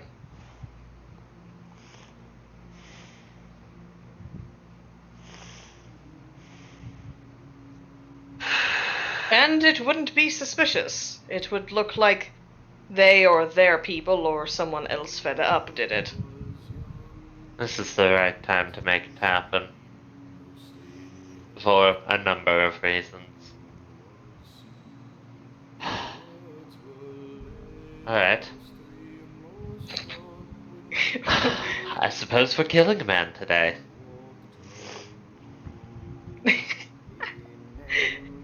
Just kidding, we're doing it now.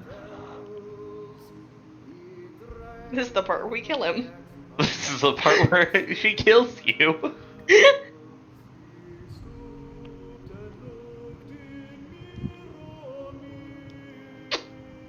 Well, this is the part where he kills us. Hello, this is the part where I kill you. Chapter 9, the part where he kills you. Achievement get, the part where he kills you. Yes, it's Chronicles, chapter 16, the part where we kill him. If this works out, I will call it that.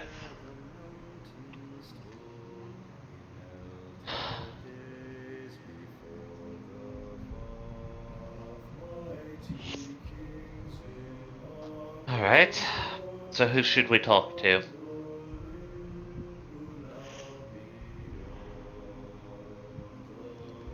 Obviously the Clogads, but is there someone in particular?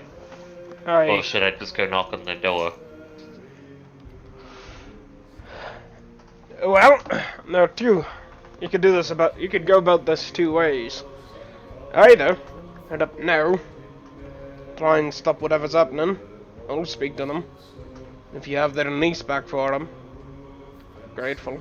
Or you talk to them first.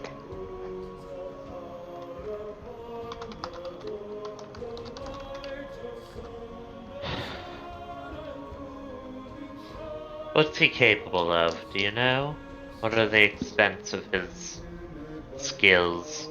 Is he a mage? Is he a duelist? Warrior. Makes our lives easier? Any magic, as far as you know? No, not so much as... No, not that I know of. Then he's unlikely to be a powerful sorcerer. They tend to make it obvious.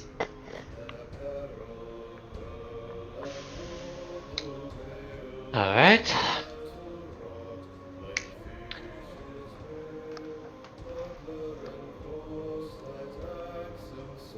Thinking perhaps no guns. I was about to say the same, limit the firearms. Assuming we're bringing in Valence, tell him that as well.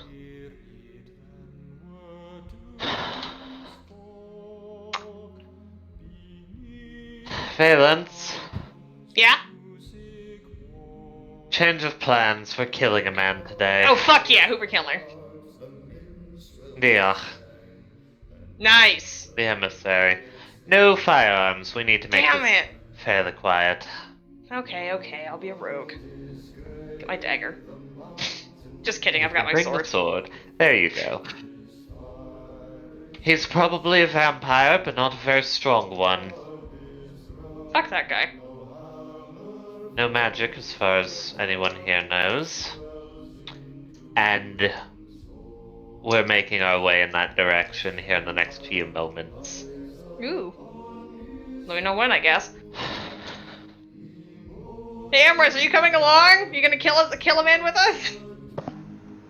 I suppose? Because we're doing it now. Well, alright then. Alright. She's one of our main combat people, alright? She Mm. is. Anyone else? Bring in anyone else, or want to keep this team a little smaller? I don't... Like, the kids can't kill people with firearms. Mm-hmm. Oh. And then Sara's not very sneaky. We could cast silence on the guns.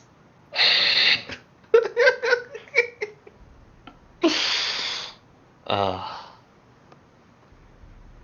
I feel like keeping the team at 5 is probably a good idea. I'm not sure. I feel like 5 is probably Because, the upper like- limit. Because, like, more than that, I feel like it'd be a little obvious. Mm-hmm. That's a lot of people, you know? Mm-hmm. I worry about how tough he is. But, you know, if it's 5v1, the action economy does work in our favor.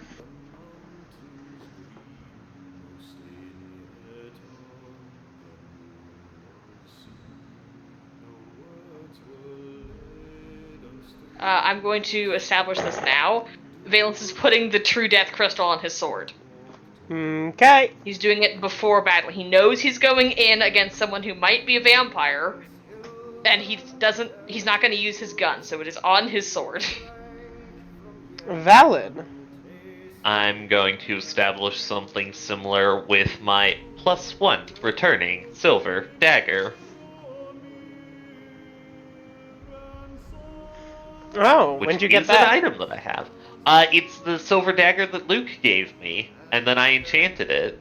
Mmm. Oh yeah! Luke also gave me a silver dagger. Mine is not enchanted.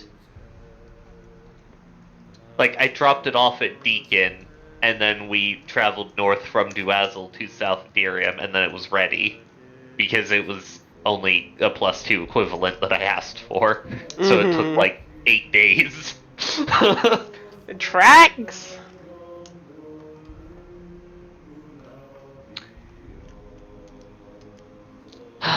Okay. If you well, want to go talk to Ferdiad, you can. Or I can do it. let him know. We'll handle this. Alright.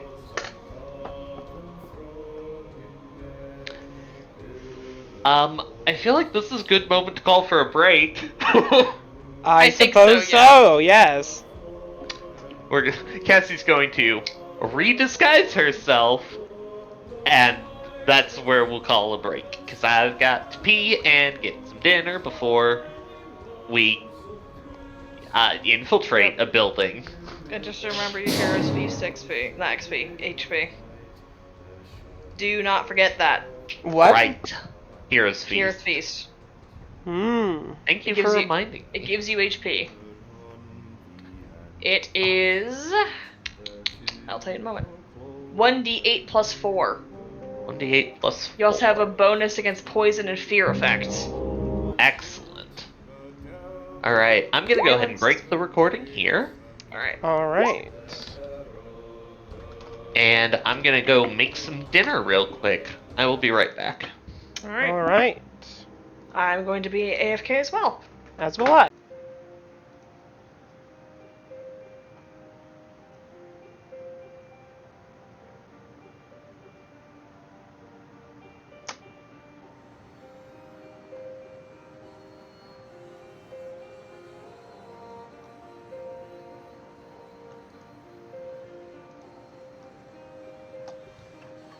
Well, where were we?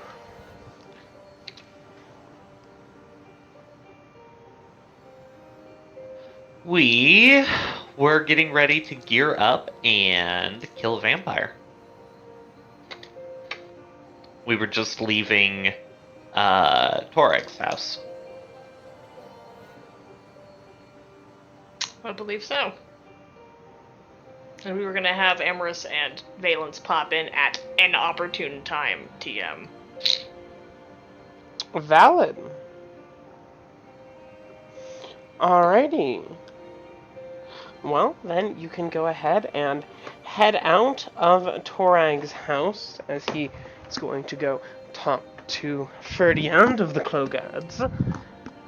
And you can arrive down at the base, the lowest portion of the town of Deemoot. As Deemoot is built in this sort of valley between the hills, extending up, starting theoretically, or at least the base of the town around the mine, and the rest of the town continuing up, doing its best to avoid the slopes, but slowly climbing the adjacent hills.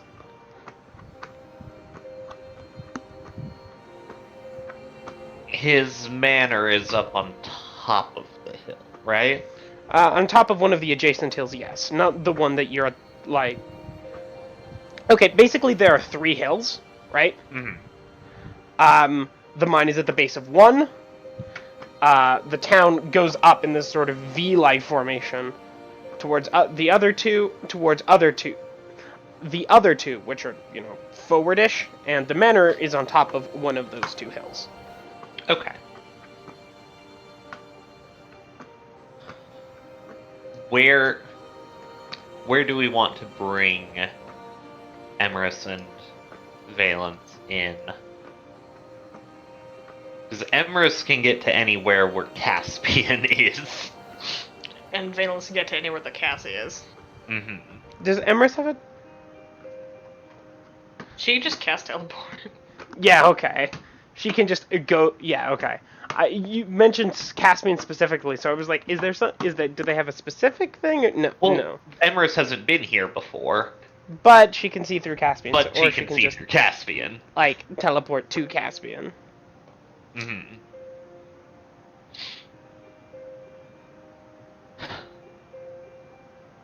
I assume there's not a lot of cover, like, immediately around his building. No, not really. The terrain here is fairly rocky. So we probably want to just get out of sight in the city and then sneak our way up the hill instead of trying to find somewhere out of sight near the manor.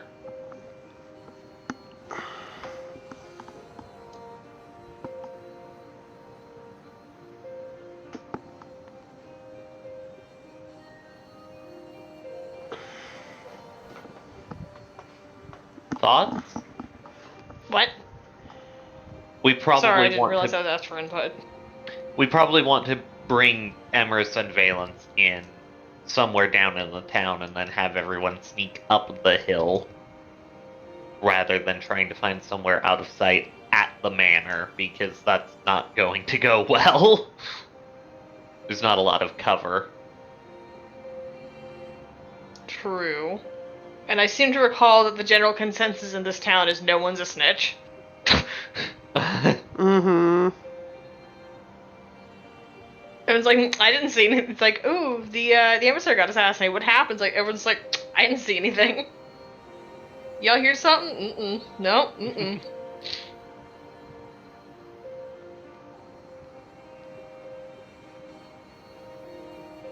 Alright, well, I guess we'll find somewhere out of the way to bring in the other 2. And then... Alright, you can go ahead and find somewhere out of the way as Valence and Emrys are going to arrive. Once again, please not forget your Hero's Feast hit points. 1d8 Right, plus 4. thank you. I was waiting until after I came back from break. Thank you Caspian for reminding. serves the most wonderful of breakfasts. Hmm? Caspian serves the most wondrous of breakfasts. Ah, yes. And it seems we do actually have an HP tracker for this campaign. That's nice. We do. Tanner, you... Hmm? Never mind. I'm fine.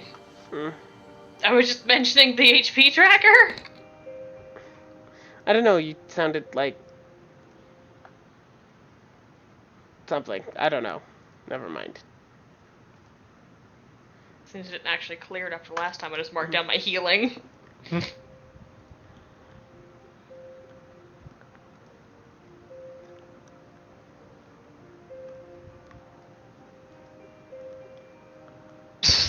Soren isn't even on here.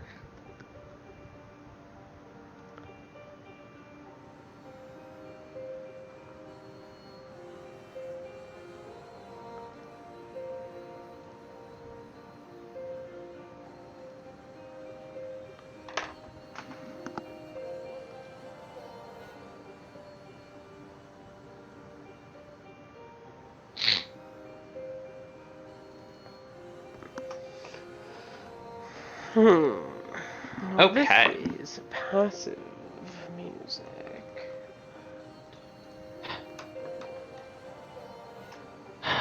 Alright, well.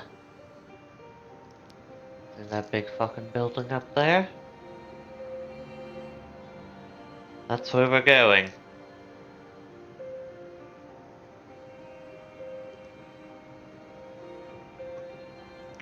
I'm assuming Alright.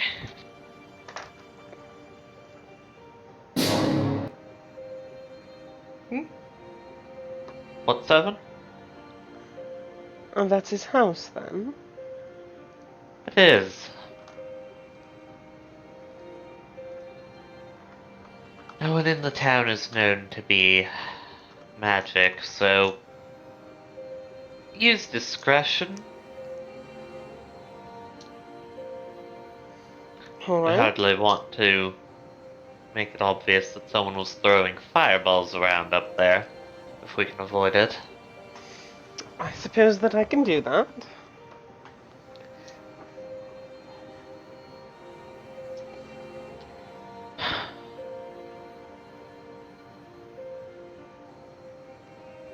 Not a lot of cover on the way up, but we'll make do. Shall we then?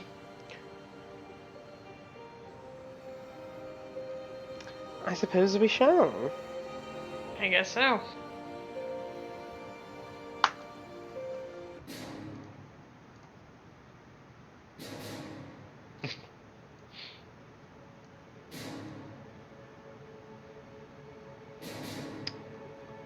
There, you can go ahead and begin to climb the hill and approach the manor in which the emissary Dioch makes his home.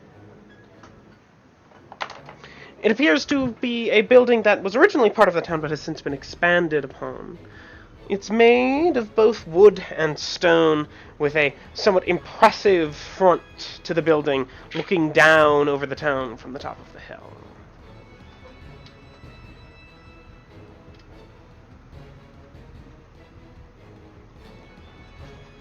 You can see the building. It has a protruding front door, and then an otherwise rectangular frame.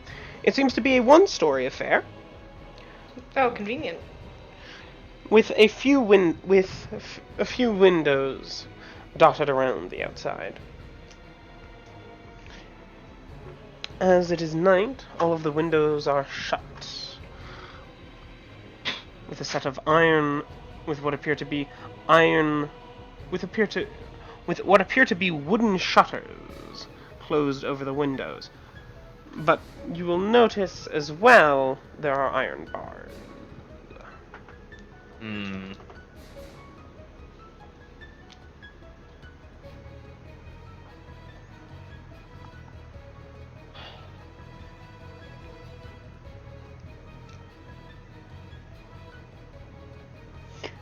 I do believe that you are on the correct map. Yes.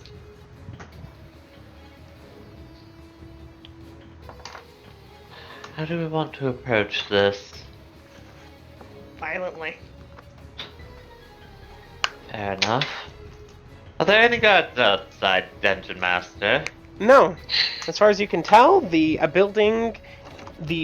exterior of the building is deserted. This is too easy. Is he Well, that he doesn't have cocky? that many friends. Sorry, what were you going to say? No, I was just wondering if he's that cocky, or That's stupid. Suppose we're about to find out. Valence is going to kick off his Rakshasa Detect Thoughts, which can last up to 16 minutes. Okay. And it's a 60-foot cone wherever he's sort of looking, just so that if anything's thinking and invisible within that cone on each of his turns, he'll know. Okay. If there's something that doesn't think and is invisible, there's nothing I can do for you guys.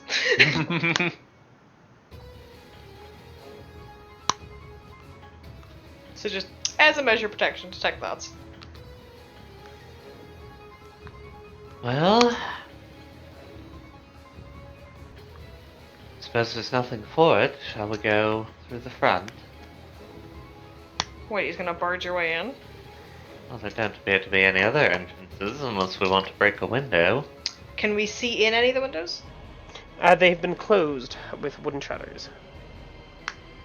Can the shutters be opened? If you press, would you like to walk up and press against one of them? Sure. Alright, if you walk up and attempt to press against one of them, no. Not without breaking some sort of wooden latch on the other side. Some sort of latch, probably wooden, from the sound, on the other side. Someone's a vampire. You certainly could, or just prefers their privacy and there's no reason to have the windows open. You certainly could. It would not necessarily be a quiet affair. Yeah. I There was kind of are... hoping if we could get any kind of sightline inside, then someone could us in. But It's a good thought. alas, this building is thorn-proof. I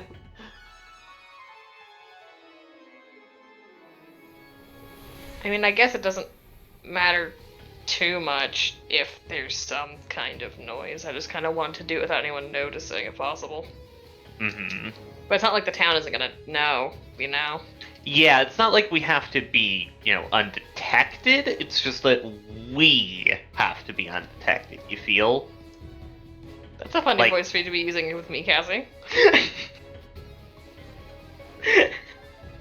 God. Sorry, I don't know what came over me. We don't have to keep the fact that we were here a secret, we just have to keep the fact that That we were were here. here a secret. And the townsfolk would most likely end up going through the front door. And that's true, they would. So that Professionals makes- going through windows. Professionals going through windows, so we're going in through the front. Knock knock, bitch. Got your lockpicks with you? Of course I've got my lockpicks with me. Let's go I to the front forget, door. you can't unlock things. At Cassie. Not without the key. Or a gun. Or a gun. Key or gun. I keep forgetting that that's, technically a thing. I forget that the utility shot indeed exists. But this is a lot quieter. Yes. I suppose we Alright. sneak around to the front door. We're gonna Alright. sneak up to the front door. You can go ahead and approach the front door. Is it Not locked? even- The front door is indeed locked. Wow, what a surprise! I'm gonna point a detect magic at the doorway before we start picking anything. I don't trust like that. The door is not magic. I'm get the fewer barriers there are here, the more nervous I get. Watch, it's a labyrinth inside. Or he's level 16. Are there any, alarm effects inside the cone? Past the door? I don't know how much it can actually go through. Not much. It's generally blocked by it. Broadly, it's blocked by a wall that could support a roof. That's fair. That's a good Doors metric. don't support roofs. Yeah, okay. Well, we're going to assume that opening the door isn't going to set off an alarm because there's no alarm on the door. Alright, I'm gonna try to pick the lock. Alright. Go ahead and you. attempt to pick the lock. 40. Oh! Okay, you can go ahead and pick I the think- lock fairly easily. I think that gets me through most locks. That would get you through most locks, yes. I should have been Hmm? Should have been a burglar.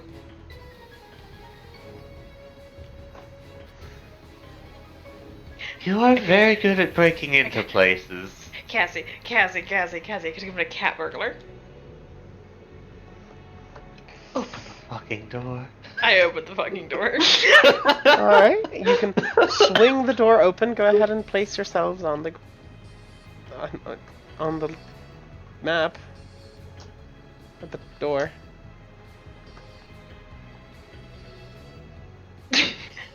This feels wrong. Caspian, scoot over. He does not want to be aligned with Valence Pacino. No, that's fair. He Everett, refuses. scoot over. Hmm? I was joking that Zorn is standing where one of, these two belong. There you go. And Casby did not want to be in this line with Valence.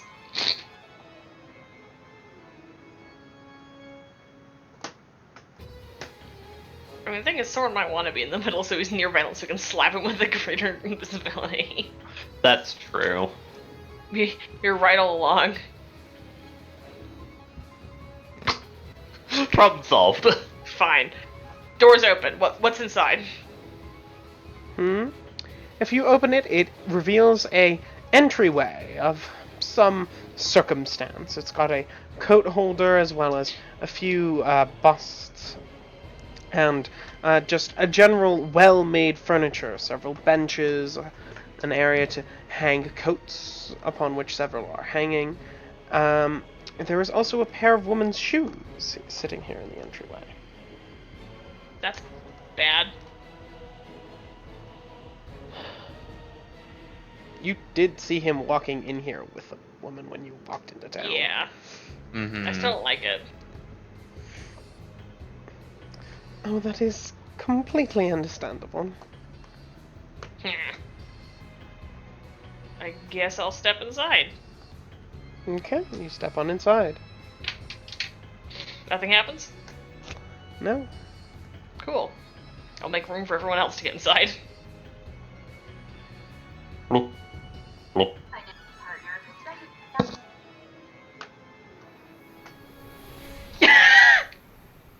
This is very alright, the rogue's gonna roll something, no one stand near him. Go ahead and make stealth checks, everyone.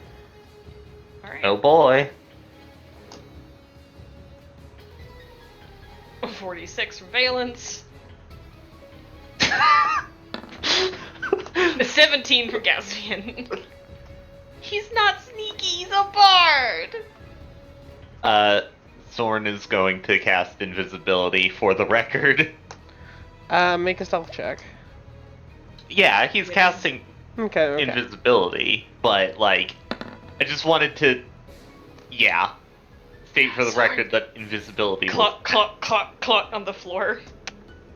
He doesn't have ranks. Hey, Soren. What? Soren, What? shut the fuck up. Could you walk a little bit less pretentiously, please? You sound like an elf. Thank you. You shouldn't sound like anything. Is this door locked? The door is not locked. I'm gonna open it and peek out. You see a hallway with 7 doors. It That's runs. 8. Oh, not counting the one Valence speaking No, out he of. Never sees mind. 7 doors. A hallway with 7 doors. It runs horizontally from side to side along most of the width of the building.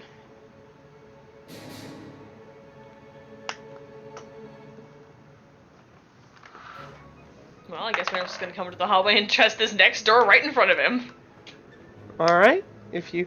Valence is a very specific way of testing doors. It's just like, what did I see first? test the door? Yeah, like it's locked. It is not locked. I open it a little. What's inside? A large, long table, suitable for dining or matters of business. Portraits are hung up throughout the wall. One of the emissary, one of each of the cedar woods. Nasty. There's a landscape of Clockbon. Is there anything thinking in that room? Nope. I shut the door. Okay. Well, we'll come back to that after we've killed him and mess up the paintings, because angry townsfolk would mess up the paintings.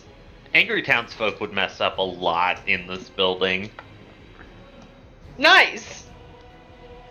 We're gonna get to trash this place a little bit. Hell yeah! Valence loves some property damage.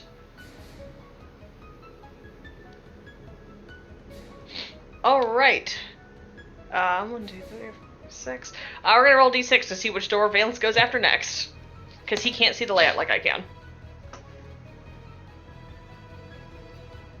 Alright, he's going to go look at, try this door down here. Okay. Go ahead and give me a stealth check. Everyone or just Valence? For now, just Valence. 41.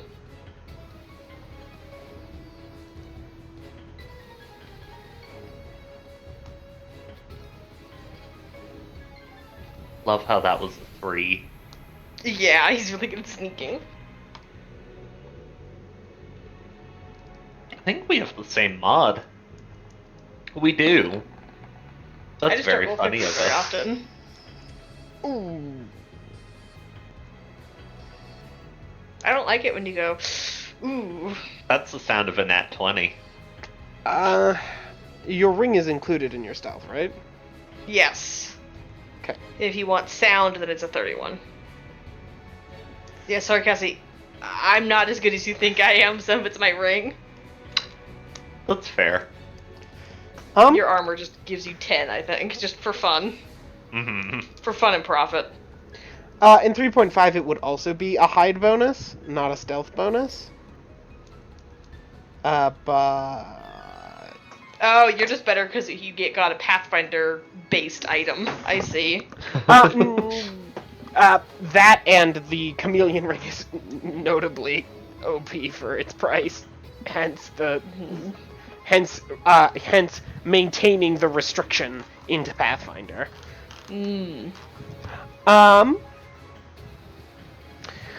If you open this, it reveals to some sort of office. There's a desk with various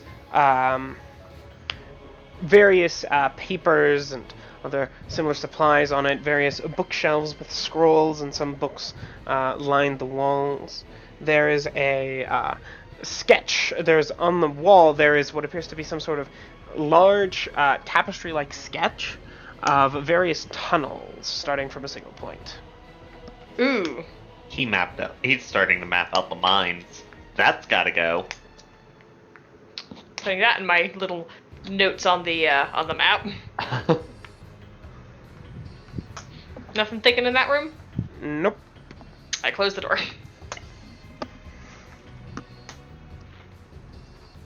I'm gonna open up the door behind me. It opens to a long hallway leading back into the building. I'll get back to that in a minute. Close that again. I'm gonna come over here and I'm gonna check this door. Okay. What's in here? Go ahead and make a stealth check. Is he oil his hinges?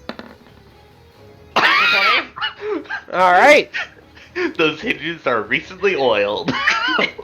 You can go ahead and open this one.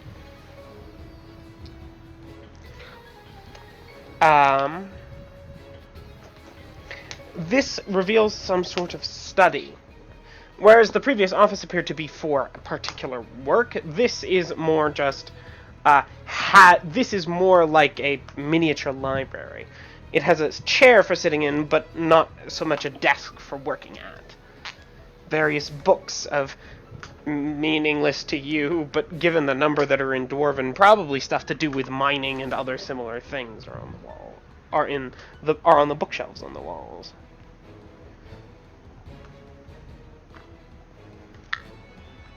This would be funny for us to, like, not let his follow-up have. Uh-huh. I love sabotage. Alright, we can close that door. We hand the books to the dwarves. Do with these as you will. Hide them in the mines. Don't need them. Hide them in the mines. Do we want to check the other front rooms, or do we want to head into the hallway? I don't like leaving unexplored content behind us. Alright. I'll doop back over here and check this door right here. Okay. Go ahead and make a stealth check. Natural one. I knew it. I knew it. I'm like, he's gonna nat one eventually. He's probably gonna nat one now, and he did.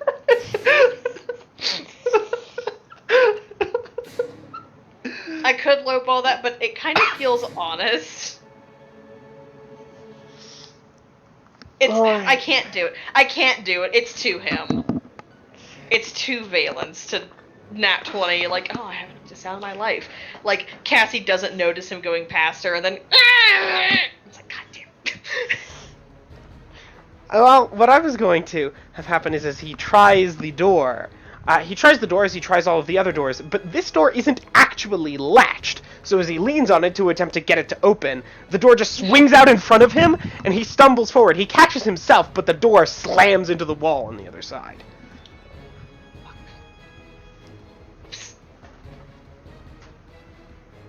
Anything fun in this room? This appears to be another office. Would you like to examine it more closely than that? Not really.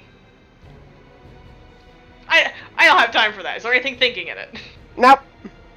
I don't care about that then. Sword, now. What was that? That? You heard that? From where? From behind you. Like, through here? No. This way. Which way? Your ruler's invisible, sir. This way. Probably Squint. up that hallway. It's gotta be up here, somewhere in this hallway. Yeah, I guess.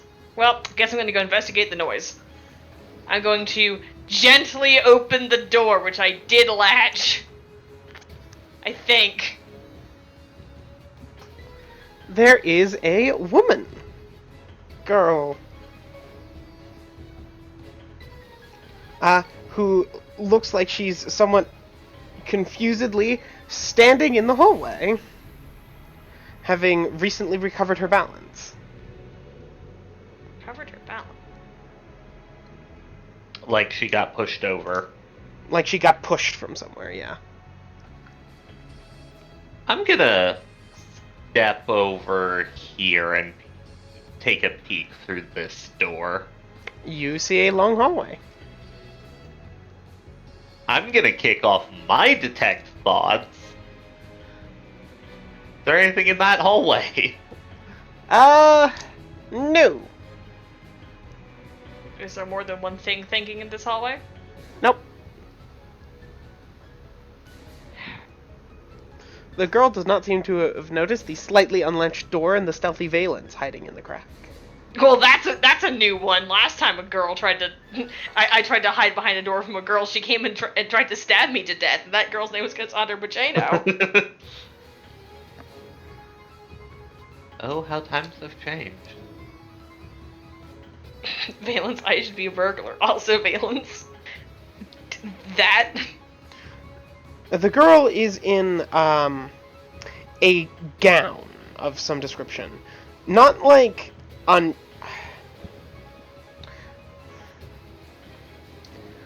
The best way to describe it is basically an undergown. Not quite like you removed the.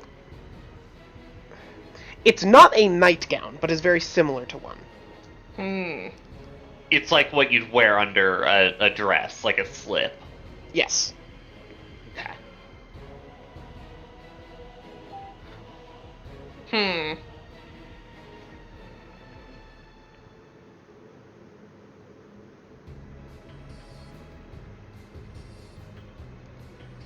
I am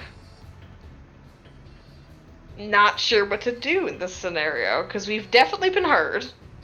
Mm-hmm.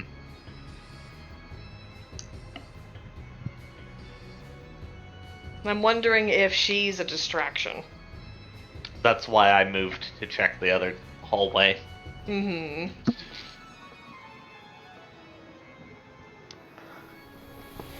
At about this point... No, never mind. No, that would not happen.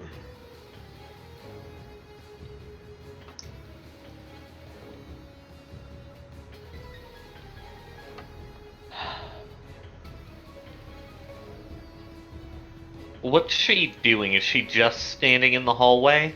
Yeah, she's standing in the hallway. Going anywhere? Yeah, she's standing in the hallway, seeming to, like, recover her bearings.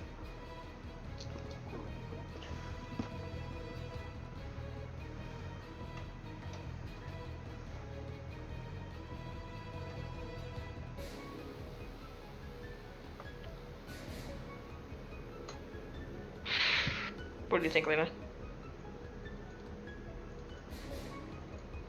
I kind of want to try to circle around her personally. Move up through the building to the door behind on her. that side? Mm-hmm. Because you can't go forward, or she'll see you and probably make noise, and then cover's blown. Cover's already slightly blown, but yeah. Well, yeah, but cover's blown more. Covering her balance. I wonder if she got shoved out of this door. She might have. I think she did. I can also see this door. This one's a little far. Soren's gonna go outside. Okay. And he's going to cast the invisibility. Okay. If you're casting See Invisibility, you can go ahead and give me a perception check. Where are you standing outside?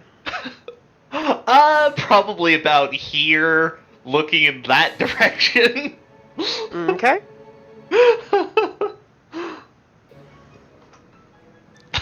See Invisibility is the type of thing that will entitle you to that will cause me to call for a perception check even if there is nothing to see, because it means that you are obviously attempting to see something. Soren is not very observant. Well, he's pretty observant. It's not a class skill. Yeah.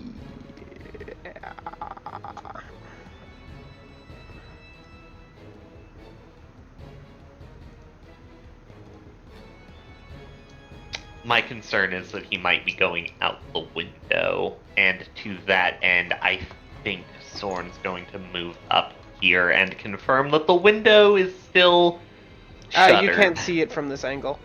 The shutters are on the inside of the building. You need to walk further out to be able to see in. Never mind then. That's about as far as he can go before other actions continue happening.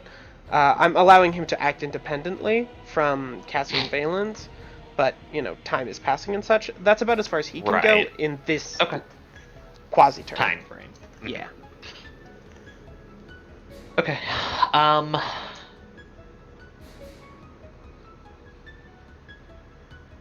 What are you thinking, Tan?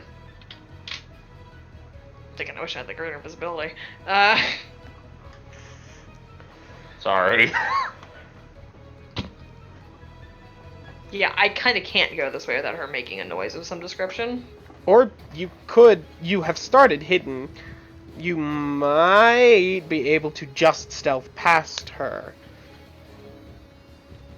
Maybe. You have no one of the other doors. You have no cover, but she seemed somewhat dazed. So, Fair. I think the door I want, though, is not going to be this one. Probably not. I'm guessing I want one of these 3 rooms. That's my assumption. So I think we want to loop around. Yeah, I'm gonna go ahead and... Don't like leaving unopened doors behind me, but I want to move up this hallway and check and see if this door's locked.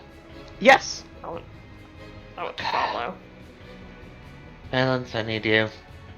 How far can I go? You could go over there. Alright. Locked. Move over. I'll check the other door here while he does that. The door is not locked, but it seems slightly stuck. Okay, opening that's gonna make noise. Leave that alone. There is something thinking on the other side.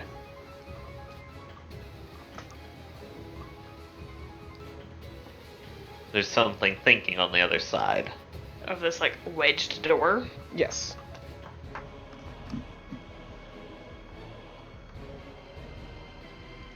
I didn't know we could detect thoughts through doors, damn.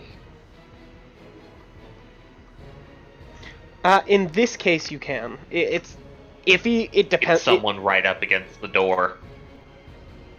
No. The thing that was blocking the thing was lower down on the door. It's something on the floor, not something against the back of the door. The detect thoughts is based on the door's thickness, and apparently this door is light.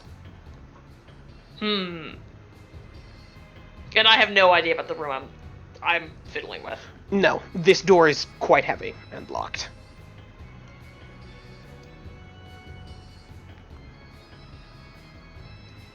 Fuck. Alright, we know that there should be at least 2 people in the building. This could be him, or this could not be him. There's a 50-50 chance there's more people in the building. Really, I'm gonna have Caspian come up and stand here by this door, like the doorway that he's standing near, just so it's less likely that someone invisible goes through. Like they'd have to pass through his space to do so. Okay. And he's got his rapier out, because there's not a lot of chances to use a bow in here. No. And this is someone he'd be willing to stab. For the record. Sleazeball!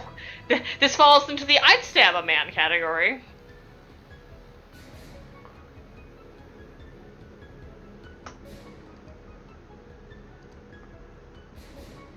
Alright, Cassie, do you want to try to get that open, or do you want me to unlock this? I think I'm gonna try to get this open. Alright. I kind of don't want to crack both of them open at the same time, you know? Mm-hmm. It feels like a that's tremendously smart. bad idea. Okay, I'm gonna try to get the door open. Can I make an engineering check to lever the door open? It's somewhat stuck, not very stuck. You can open it, there's just some difficulty involved. And anyone on the other side of the door would know that you were attempting to open it.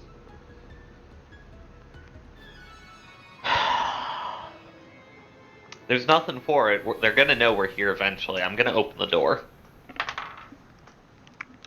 Alright, do you open the door all the way?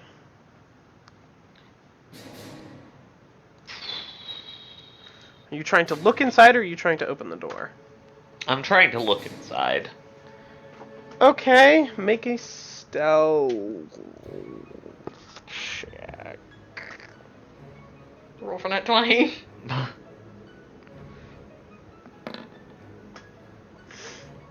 Okay. 37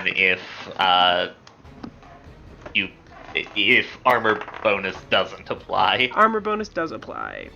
Okay. Oh! My goodness. And this is where legendary is useful. Because your 7 points in legendary are enough to exceed his 6 on a perception roll. You can open the door just ever so slightly to take a look inside. The room is dimly lit by a candle, as there is a young man in plain clothes, plain just brown clothes, short brown hair, who seems to be very purposefully carving something or working with something at a small table in the room. Can I see what he's working with? No, it's too small and blocked by his hands, but he is not paying attention to what's going on. Okay. But this man is not wearing vampire armor. And, as Cassandra, this looks like a servant. And if you look around the room, this looks to be a servant's quarters. Okay. It's somewhat bare bones, the bed is far different, looks decent, but the bedding is far less expensive than you'd expect from the level in this house. There's a chair and a table, but neither of them are particularly great. That's a complication. That is a complication. And the door pushes inwards?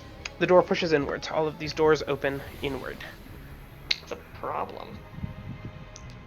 Give a sap, can you knock him out?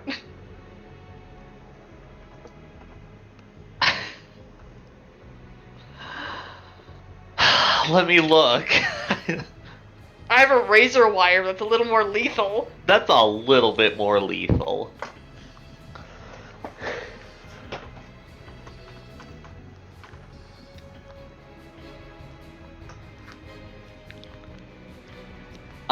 No, I don't have a sap, but you know what I do have? What?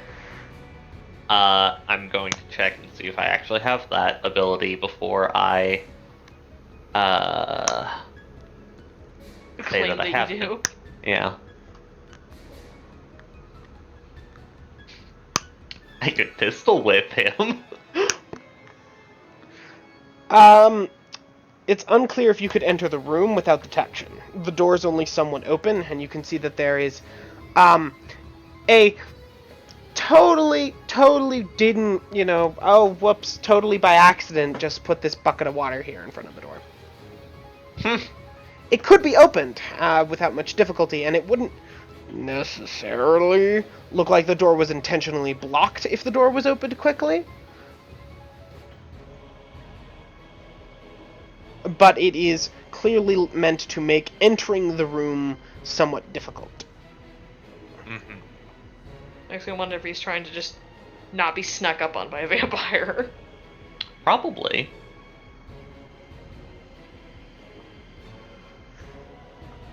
I'd rather not tip him off unless we have to either. Yeah.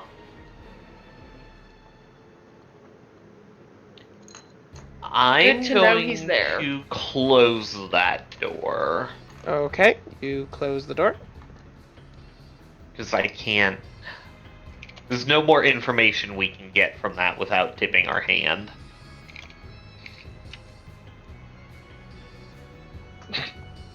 There. Go ahead and pop your door, Valence. Alright, I guess I'm gonna try to pick the lock. Okay, go ahead. 28, that was not very good. Not very good. Definitely enough to get the door open, but it's not a movie fast lockpick. It's not... I'm in. It's more like a actual lockpicking time. I just actually picked the lock. Which can take some time. Eventually, it pops open, and No, I don't know if either of you would actually recognize this room. Sorn would, but he's not here. This is very similar to a room that Geraint had. It has a bunch of cedarwood documentation, as well as a few what appear to be magical items. As they're fairly clear, like there is a black onyx with bad vibes set on some Great. sort of pedestal. Don't like that. As well as a few things open. This room actually has no windows, even into the back. Well, there's one, but it's way up and quite small. It also has a bunch of books, and it has ledgers and reports. It also has a bunch of paper in the room, but I actually can't really describe more than that. Well, no, I can. It's similar to Geraint's room with all of his... Derium is a South Derium town. Yes, it is. Gehair, sorry. Gehair had this. Oh. A room that Gehair had. The room where he had most of his cedarwoody reports and such stored. The one that Sorn snooped around in and was I remember completely now. spotless, I remember. Because I went to cast Prestidigitation to put all the dust back, and you're like, no, there's no dust. I remember this because I was clever, and I didn't need to be clever. Mm-hmm. I'd like to ask how many, abjuration effects are running across this room. None. Okay. What's going on with the bad vibes, Onyx? Necromancy. And I'm gonna bring Sorn back to the other two casters. I don't like him being that exposed. I don't like this that we're talking about things happening. We haven't seen anything happening.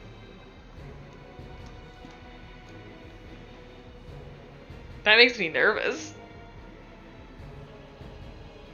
Well, you don't have line of sight on the girl anymore, so I'm going to quietly... Hide her. Alright, let's move through here pretty quick. Yeah. I do not want to stand around in that room. Okay. I don't want to walk through this room, though. That's fair.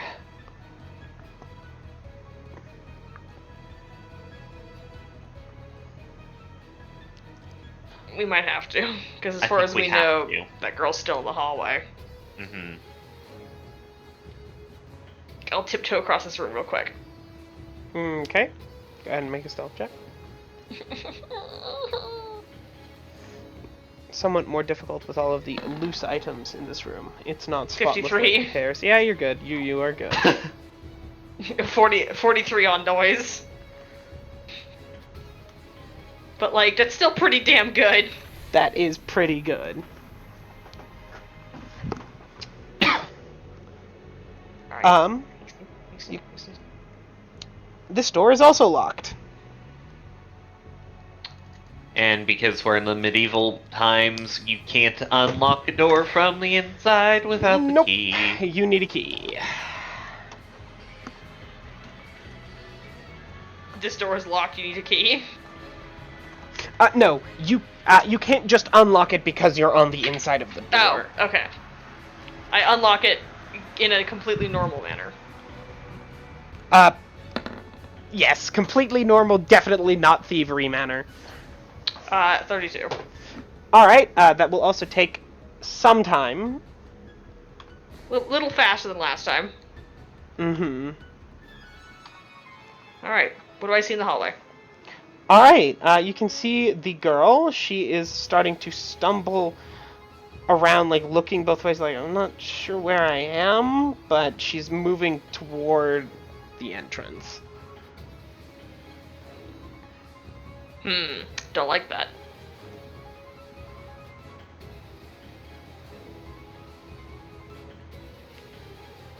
We need to check that room that she was next to. Yep. I'm gonna move up to join Valence. Is she looking behind her in our direction at all? She's occasionally glancing back in that direction, yes. Just like, I think this is the right way to, but...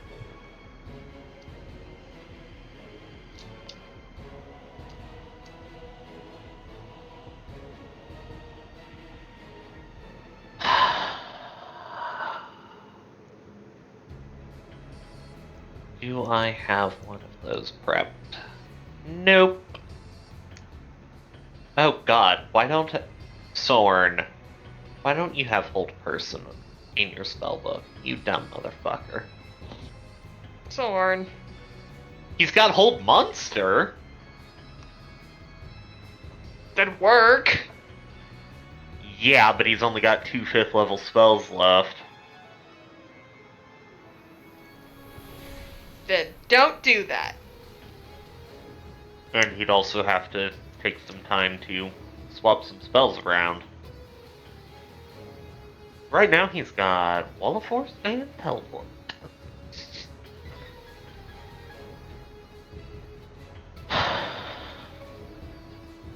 Do we have a way to communicate with people in the front? Do the We have rings the have a dead rings. zone? No? No, and they're telepathic, aren't they? You have to be able to speak, but you can, like, just barely speak, and it'll still pick it up perfectly clearly. Cool. I'm gonna just give a gentle girl incoming. The people in the front know the situation.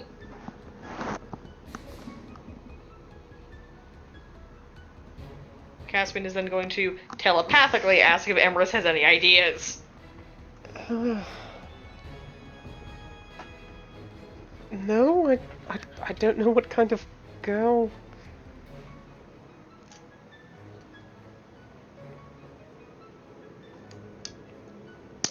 would you like me to stop her? I don't know.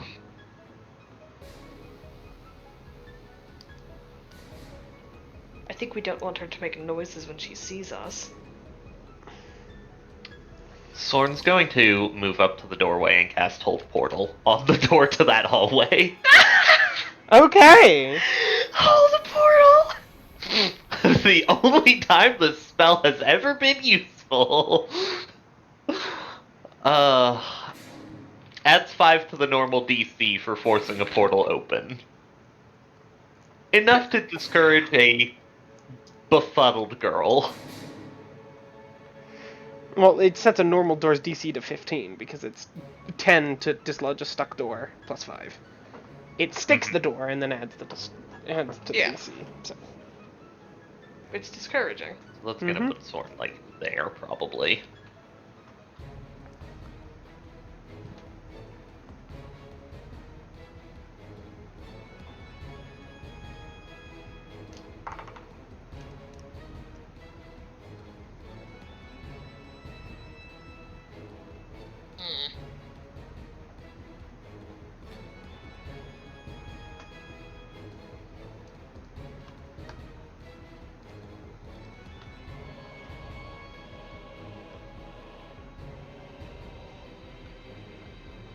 We're gonna have to do something, Valence.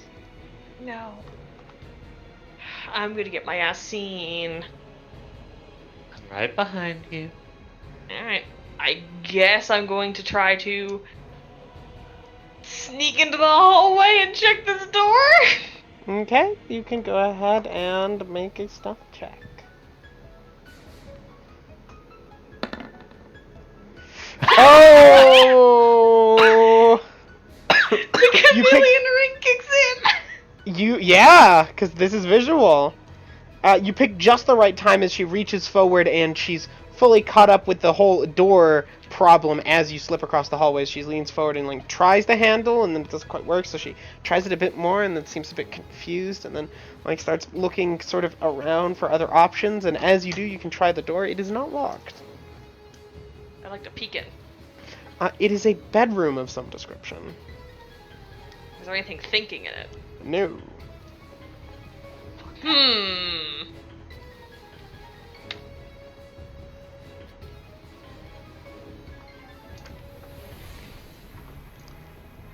whatever the fuck not, I wonder. That's as much as you've gotten from this level of inspection. If you go in, you can inspect it more, but... Yeah, I want to get out of this hallway. I'm gonna go in. Alright, you can go ahead and go in. Cassie has the same opening as you do to enter if she wants. I kind of want to keep an eye on the hallway. Okay. In that case, you can stay there as the girl, like, seeing that the door doesn't quite work, sort of turns around to go back and start, like, thinking about using the other doors.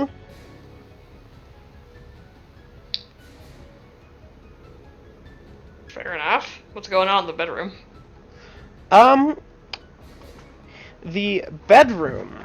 This is a bedroom, which has, you can see the girl's overdress over there.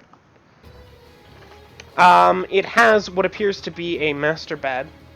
That is the master bed, which is still made with various pillows and sheets. There's a short, like, stool chair thing set beside the bed. There's a nightstand as well as a desk and a few other a chair and a few other furnishings in the room as well. A closet with various clothes, several cloaks and a dresser. You can see a second set of emissary armor that is placed on a stand in the room.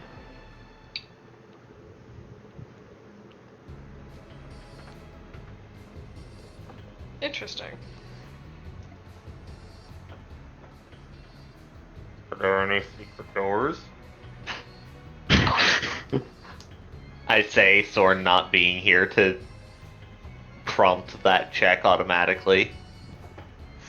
You could make a search check, but that takes time. I do not have time.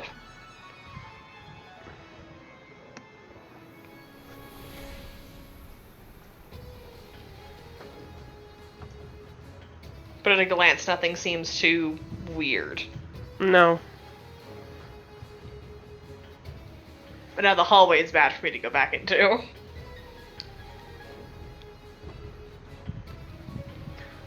Well, other than the fact that the girl's overdress is in this room. As I mentioned. Yeah, like that's... That tells me that he was probably in there, too. I think he's in this room. Yeah, that's what I'm thinking. I think he's in here. He could be here, but I think he's up here.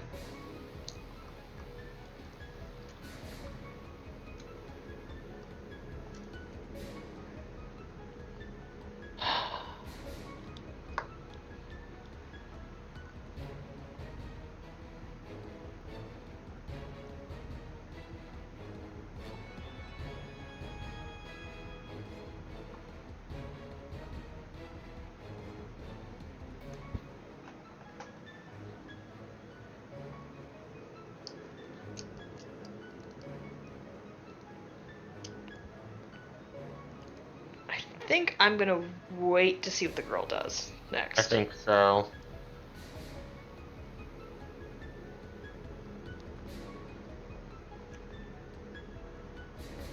Yeah. Because her continuing to go this way and her going through another door is going to prompt different actions for me. Alright. I'm watching the room because I'm relying on Cassie to keep her eye on the hallway because we have our telepathic bond. And I don't really want to turn my back on the room if I can avoid it. She's going to walk here and just sort of try this door first. Sort of take a glancing look around it. And then, like, leave the door slightly open and turn around and try this door. Which opens and she'll step through. Awesome. He's in there. What makes you say that? That strikes me as a dominate, no, go away, sort of thing. Vampires have dominate person in this game, right? That's the Powerful thing. ones, yes. Vampires have varying levels of mental control based on their advancement. I'll check that in a minute. I'm gonna pop back out into the hallway and I'm gonna check this door up here. Okay. It is locked. Damn it! Why is everything locked? I'm gonna give it a shot at unlocking it. Okay. Valence, could you please roll well? 33. Okay, this one is not locked very difficultly. With a Two-pin 33, lock. go ahead and make a perception check for me. Hmm? What? Perception check. Ah.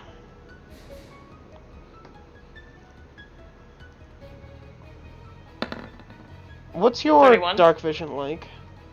I've In seen darkness.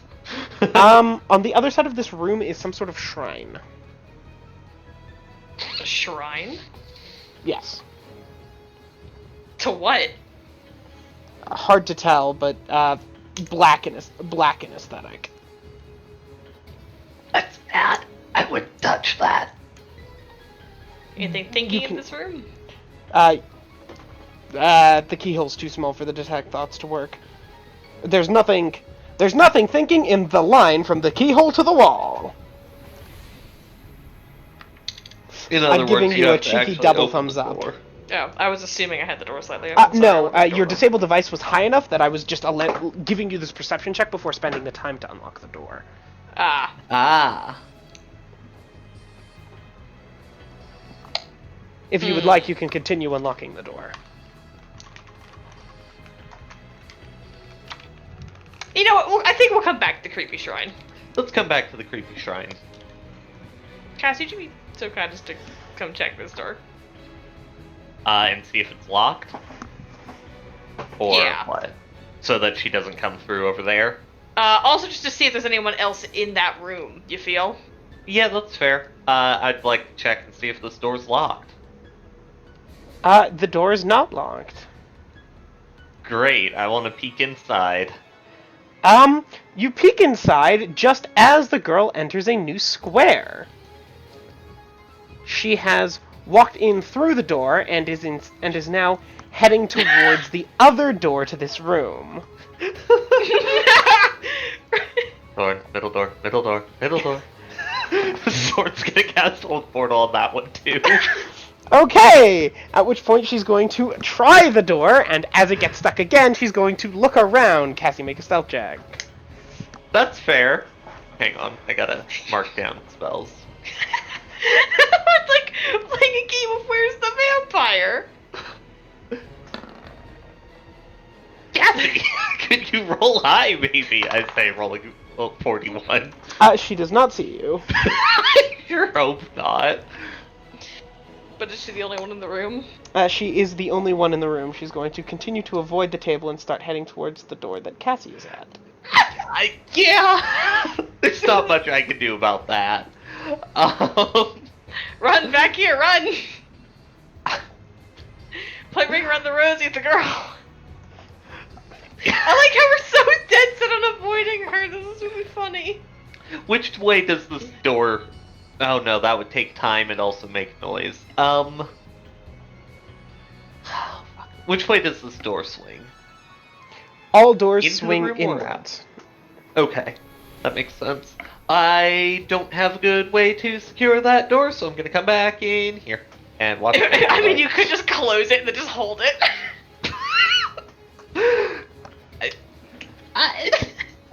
Cassie's not much stronger than this girl probably is. Oh god, it would be really funny. Okay, well, while you're screwing around doing that, now we know he's not in there, I guess I'll actually spend the time to pick this lock. Alright, you spend the time to pick the lock, and you find... A man. No, you find Damn. an empty shrine. As you look around, you can see that it is that there are two in this room, actually. My God. Although the more prominent one is to Narrow, the other to Hextor. Yeah, this guy's dying. If you look around, go ahead and give me a religion check, oh paladin. Ooh, I like religion checks. I have good dish news. If you look at the Shrine of Nerul, you can recognize it actually as something that you've seen in Vastina before. This is Nerul more in his capacity as the god of the undead than the god of death who brings death to other people. Oh, nice. It's still great. This is more of I'm a vampire. So I am a worship the undead vampire. guy. I am a vampire who the thing is, he still is the god of death and not having more living things. And this isn't like I am a death cultist, I will kill things. More the I am undead and I happen to kill things. Narrow, that is praise to you. So Are you still bad, but not really bad. Yes. That's just pretty bad. Hextor's Hextor's real bad though. Like I feel like Hextor's just universal bad. Hextor is the god of conquest. But That's bad. yeah, that's kind of bad. Rome would like Hextor. Daenerys didn't as much. Like Hextor was more chill than, but like,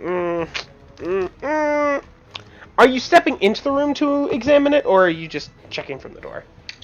I'm not stepping into this room. Oh, well, the shrines are in over there. Like, you can approach these shrines without problem, probably. However, there is a lot of bad juju with these two bad gods. I will point out that if this is anything like the servants' quarters or the shrine, there is an area that is not visible from the door.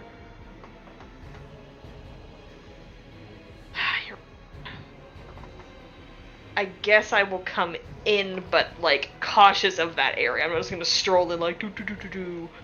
Like I'm gonna circle around to peek in that area first. If you turn around and look in that back area, there is a sacrificial table. This isn't necessarily as bad as you think. Sacrificial tables are found in many temples, particularly older ones. Almost every single temple in Daenerys had one. It's generally used for the sacrifice of animals, or sometimes burning of other objects. I don't trust like that. But not trusting like that is understandable. Shrine of Nerul and Hextor. Sacrificial table. Nerul and Hextor. Sacrificial table. Nerul would appreciate human sacrifices. Hextor would be ambivalent. He'd probably like a bull just as much. Alright, let's check that other room on this side. Alright. Sneak down here. Alright, well, by this point, the girl will go ahead and arrive in here. Look around and see the doors and come here. Try this door, look in it, and then just turn around and keep going this way.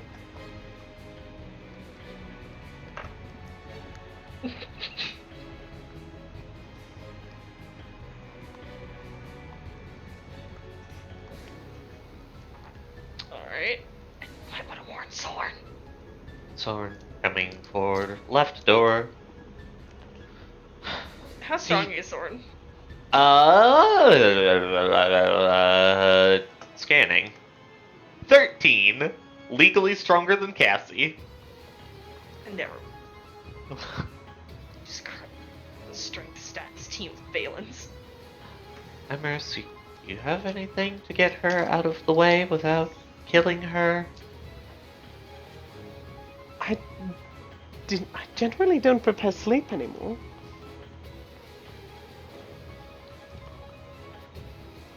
Old person, perhaps? Does Emrys have hold person prepared?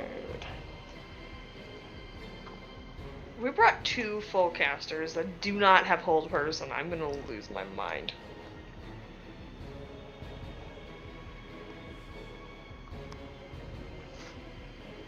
Hold person is third?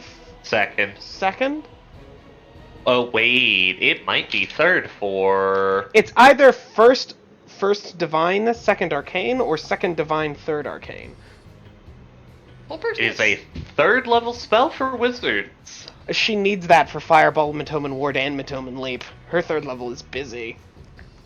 She also has Hold Monster. Oh, one moment.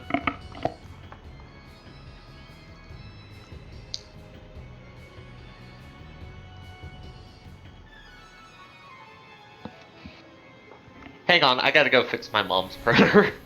Alright. So, you enjoying Find the Vampire? No, I'm tense! Good!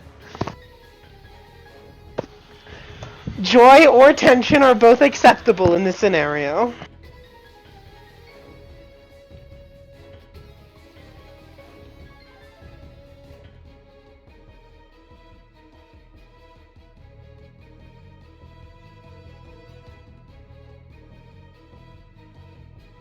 I'm not sure what your intent with the girl was, but we do see her as a threat. I didn't really have an intent. I had an understanding of what was happening.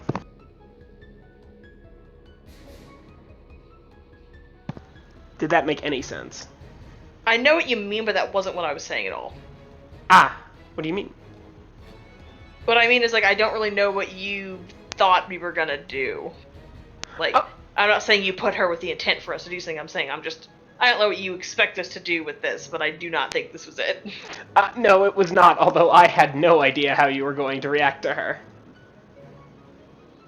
Maybe she's the vampire. Maybe.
I'm back. Welcome back. And the recording's back on. What? Okay, cool. I have good news, though. What? Did you find him? No, we stopped. Oh, okay. What's your good news? If Caspian gets line of sight on this girl, he can cast Sleep in the Sea on a slut. Nice. Because I really, really, really doubt she has more than 4 hit days. I find it unlikely.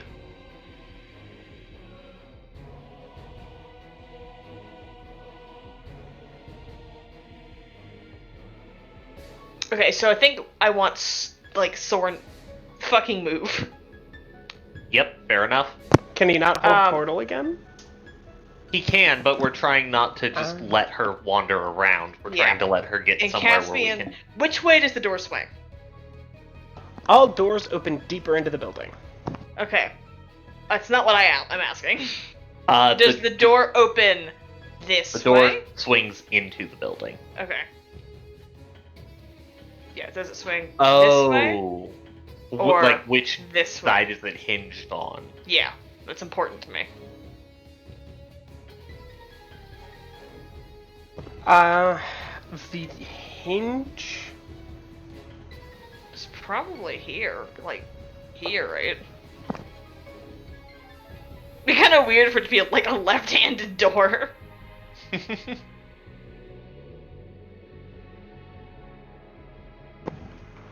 The hinges...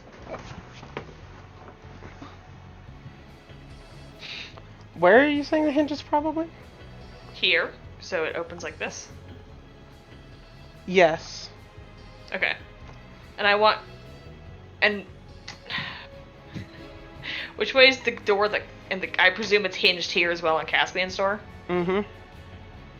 So I'm going to have the door partially open. I'm going to be peeking around it. He's going to hold his action to, if she comes through that door, cast sleep. Like, just immediately. Okay. Because he does not want to crack open the door and then cast. He wants to hold his action. Because I feel like that's faster, if that makes sense. Yes, it is.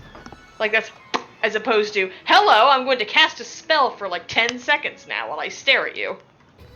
Mm-hmm.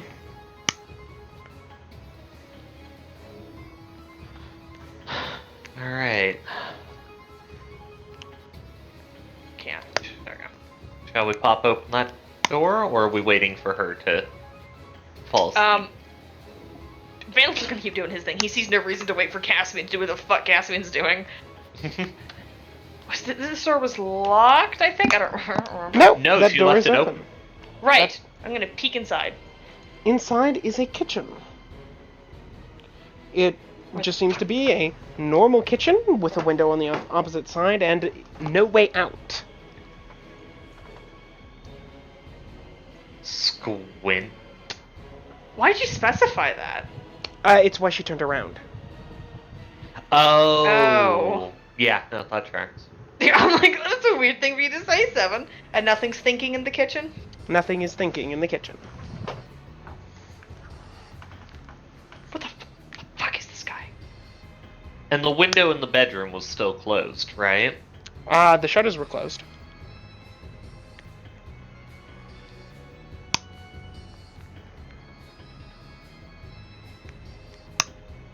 He's probably like gone by now instead of just messing with us.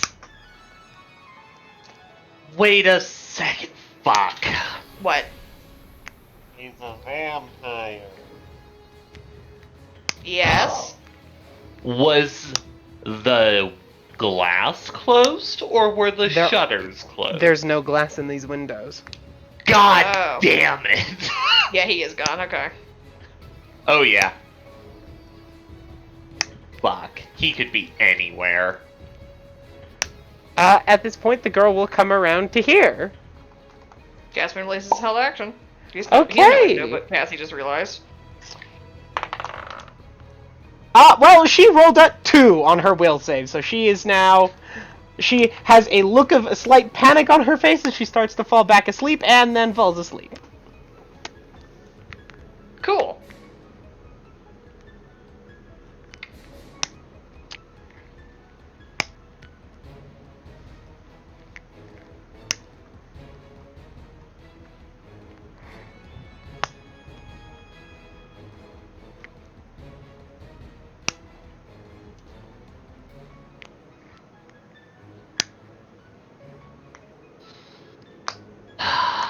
Fuck.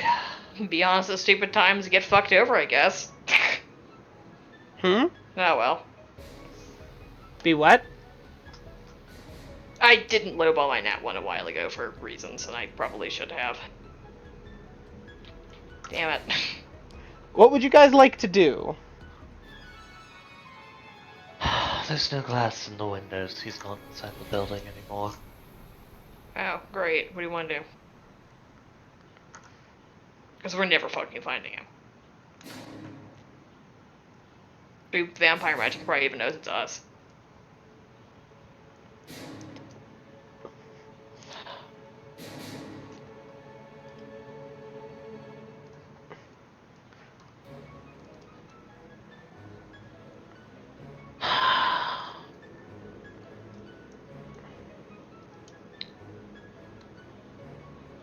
I don't know.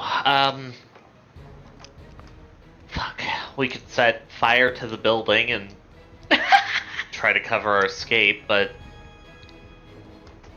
then we have to deal with the servant.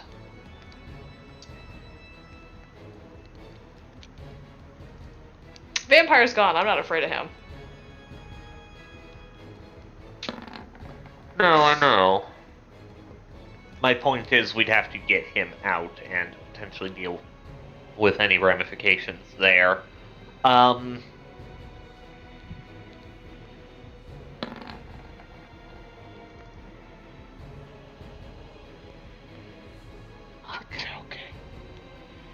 What?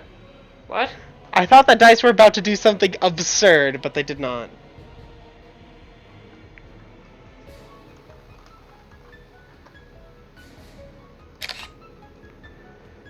Great. Here.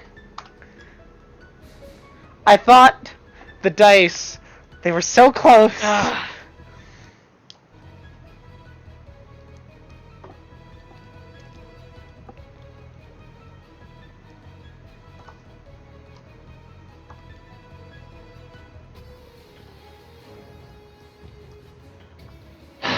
Any ideas, Emerus? Well, I stepped outside. I'm trying to see if I can see him, but... Emrys waves in, like, 6 perception. I'm going outside, too. Caspian has better eyes. Caspian can help.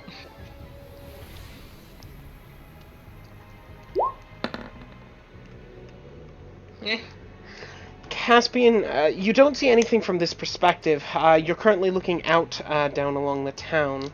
It's pretty dark. Your low-light vision is helping, but you're not sure if you see anything. I'm gonna go outside. Okay. Cassie is. I don't know how long it's gonna take me to get there. That looks Not like very. Probably. Okay. Hello! I have bird eyes. Let's try this again.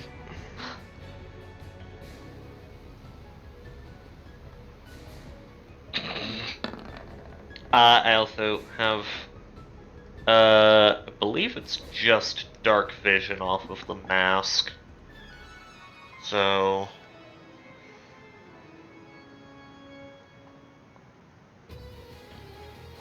yeah. Alright, bird eyes. I'm gonna take my advantage on that one. Makes sense. 1 a day advantage on perception. Fuck. Cassandra Pacino. Is that your final answer? Worse? I'm gonna take a retroactive +4 on the 28. Okay! Having beaten your roll, you figured out what the vampire magic is. You can see in the distance, with shadows clinging to him preternaturally, a being on the opposite hill, looking towards the door to see who infiltrated his house. Fuck. Yeah, I was worried about you going outside. Upon seeing you, he makes the mistake of twitching slightly, which gives away his position. He looks to be starting to turn the opposite direction to run, but stops himself, realizing he's being looked for. He doesn't seem to have noticed that you've spotted him. How far is he? He's, at this point, about 120 feet out. Vance is going to doof doof doof doof doof doof and like grab Soren by the arm. Soren is currently invisible. Okay, Soren. What? What? Come on, What? guys, we gotta go. What? Hill, teleport, 100 feet. I can do that. We need to go somewhere. Get Soren.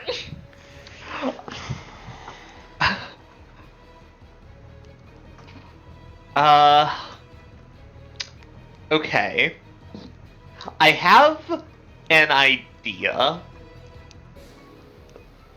I don't remember. Did we rule that you can take someone with you on Dimensional Slide? Soren's slidey teleport? I think that you can, but it costs additional feet for the people you're bringing with, no? Oh, Yes. probably. I don't remember. Okay. It costs... That's So how I could most pull- effects like that work, is you can pull someone else with you, but you have to spend the feet for them as well. Fair. Okay. So I could get us 55 feet. I could Dimension get... door? Yeah, well, that is an option, but the other thing that I was considering was Soren going over there and Resilient Sphere.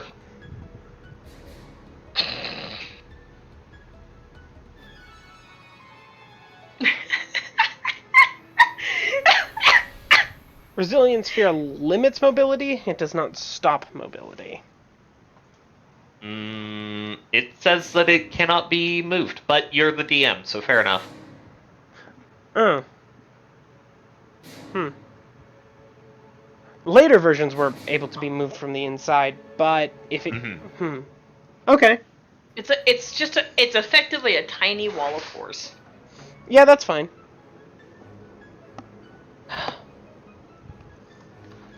Alright.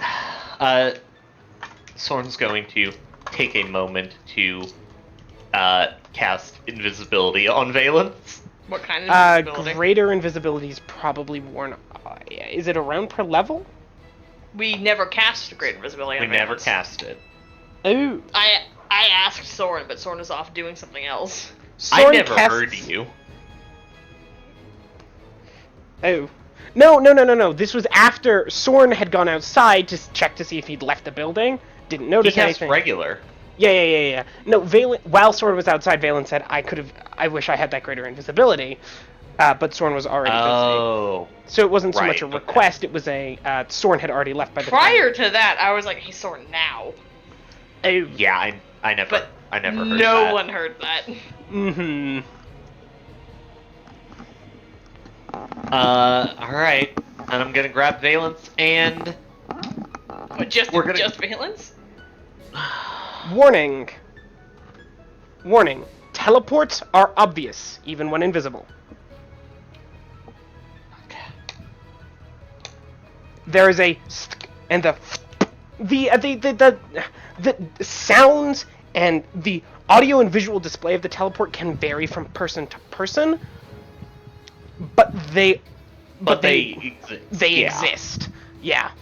Even the most minimal has a popping of air from the teleport. The problem is that he's far enough away that we don't really have another option to catch up in time. You can catch up, he'll just have a chance to react. He'll just know. He'll know.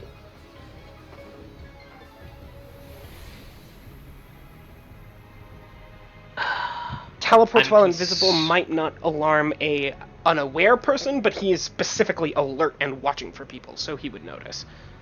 Mm-hmm. No, I know, but doesn't gas have like a 60-foot move speed or something ridiculous? No, gas is slow. Oh.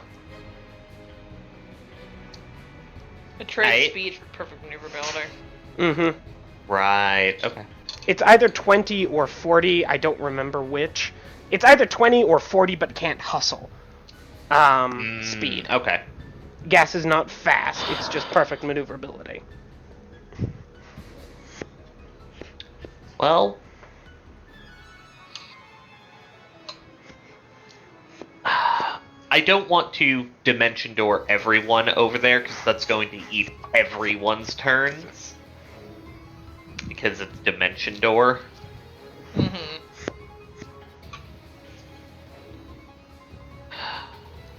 Fuck.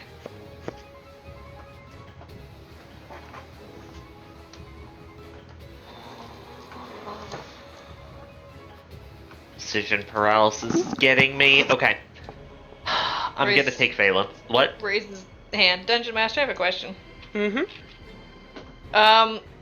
The cloud, you can't hurt it with weapons, right? No. Can you hurt it with Ghost Touch? Maybe? What about Ghost Touch specifically against undead? Like, it's for killing undead. The issue is less can you hurt it and more is there anything to hurt? That's kind of the thing with ghosts, though. Well, no, it's that... ghosts have a body, it's just a body you can't touch. Gas is just like, oh no, I have been wafted out of the way. Whatever will I do? You know? Ghosts have a distinct form which can be disrupted. Gas doesn't. I'm looking up how it is phrased on the vampire page. The issue with vampires is there's, just like with old dragon turning to blood, there's no reason if a vampire thinks it can lose a fight, it shouldn't just turn into gas and just sit there and slowly inch away, because there's absolutely fucking nothing that people can do to it. And they can just do that forever. Like, why wouldn't you just do that? They will not do that. Because what I presume is that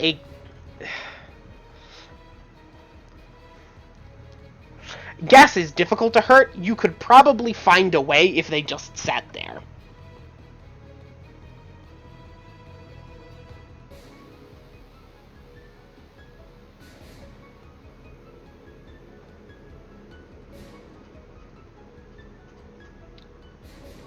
I don't think Valen's good.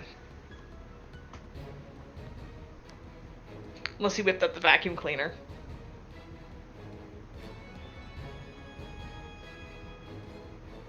Guys!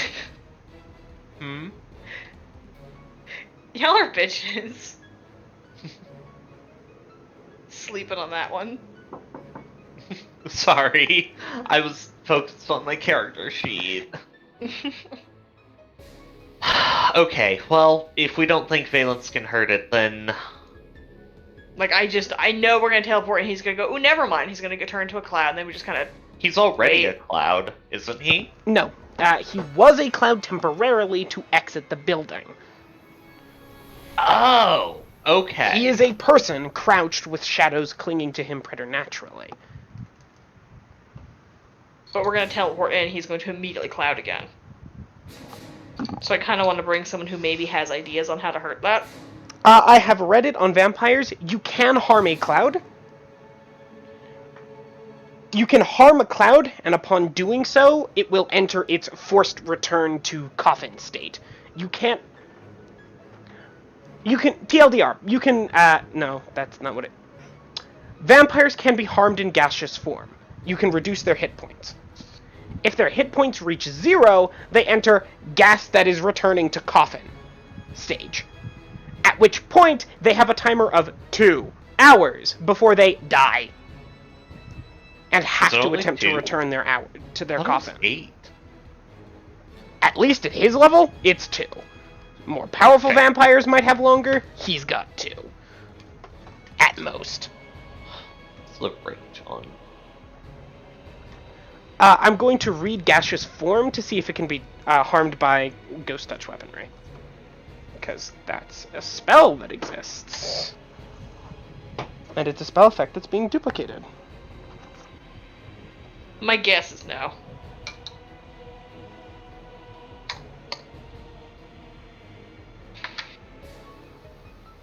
He's 120 feet away?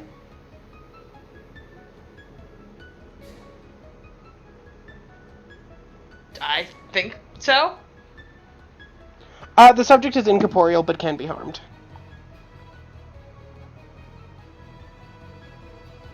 You can harm him with ghost touch or other effects in gaseous form. Okay. Well. Hang on, say again? You can hurt him while he is gas. With ghost touch. Ah! Thank you. Fuck it, then let's get him. Alright. Well.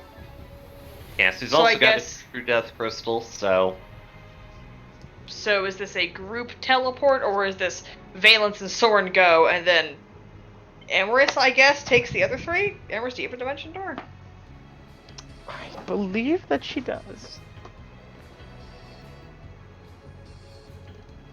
Caspian has one if she doesn't.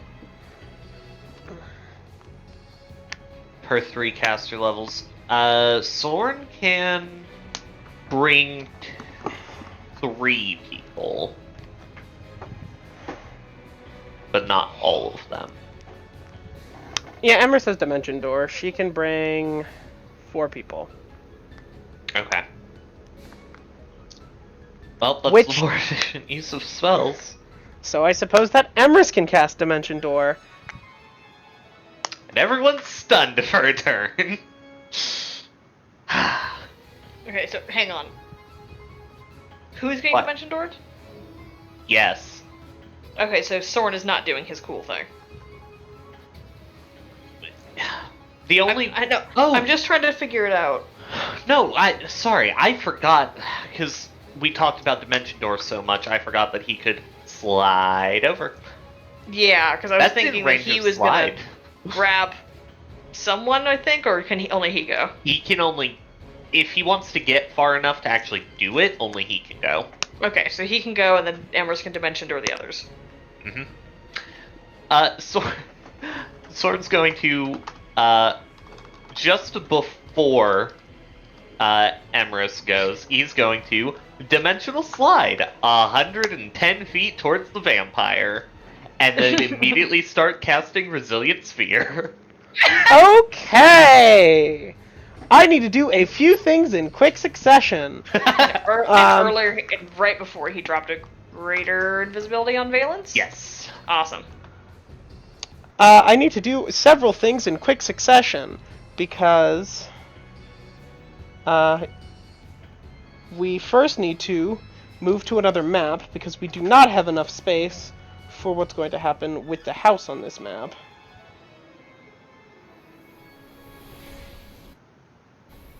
Boy, oh boy, there is the chug. The chug is real.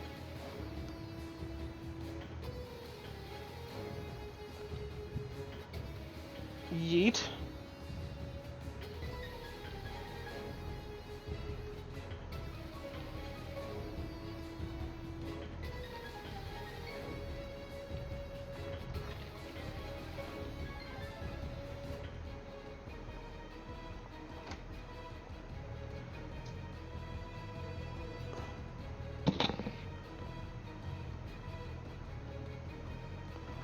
Okay. You're going to Dimension Door, 110 feet. Dimensional slide towards him. Mm-hmm. Okay. Manything must be done. Manything is changing quickly. This will do.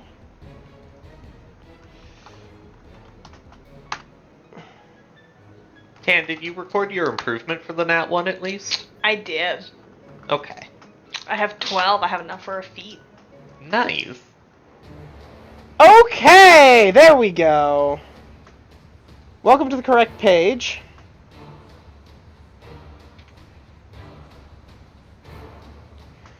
Alrighty. And you get to decide where all of the party ends up. Presumably in a bunch, except maybe Soren. Mm-hmm. He's going to begin immediately casting Resilient Sphere Yes. after dimensional sliding. Mm-hmm. Okay. Distance. Move, I think. Yes, that is part of his move action. He can get here. The vampire is going to see him appear, and Resilient Sphere is an offensive effect, which breaks his invisibility upon appearance. Resilient Sphere, how does it work? Resilient Sphere. I believe I'm going to need... It's Otleyuk's Resilient Sphere. Well... He's a vampire, so this isn't ideal. I need a reflex save. Okay. Reflex save to encase him, I'm guessing. Yes, it is reflex negates.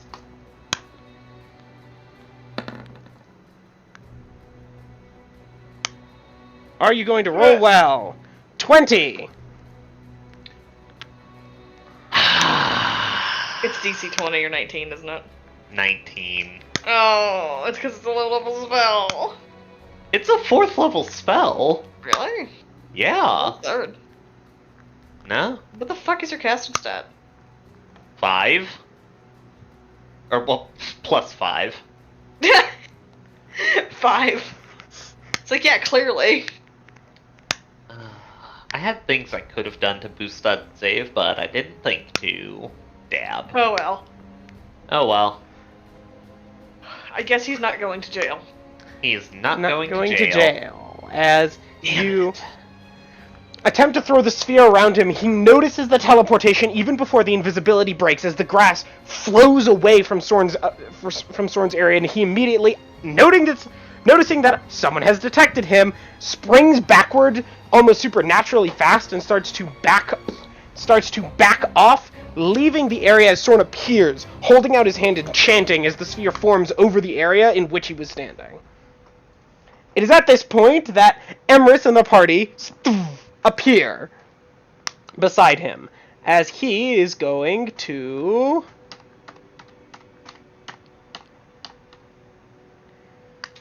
He's going to start running, moving out, down, and away from the town. Sort of out of town through, out of town towards Clockbon, southward. Mm. Although that's a very long way away. He's leaving his manor, which is on the opposite side of town. He's almost gotten pretty much to the other end of town before you guys saw him, before you guys exited the house, and he's now just leaving, running in the direction of the road. Mm-hmm. You can't have that.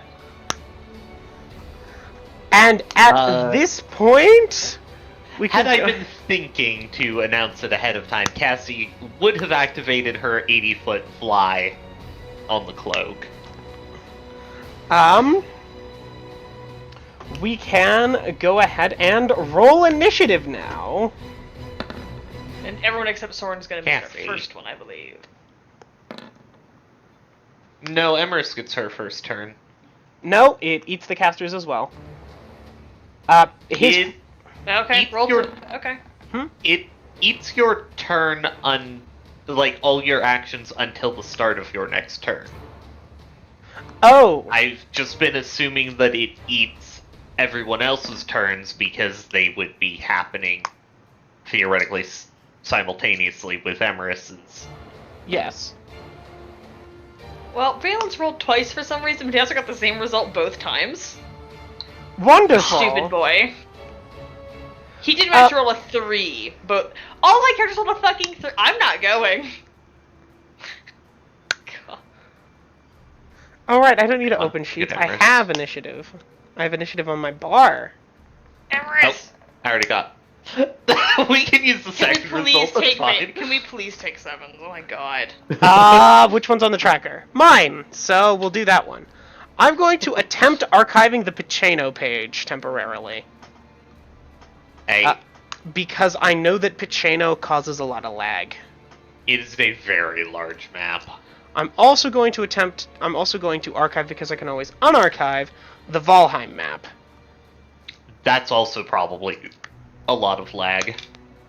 Because it is With all dynamic them lighting, Polygons. and lots of Oh, it polygons. has dynamic lighting. That'll do it.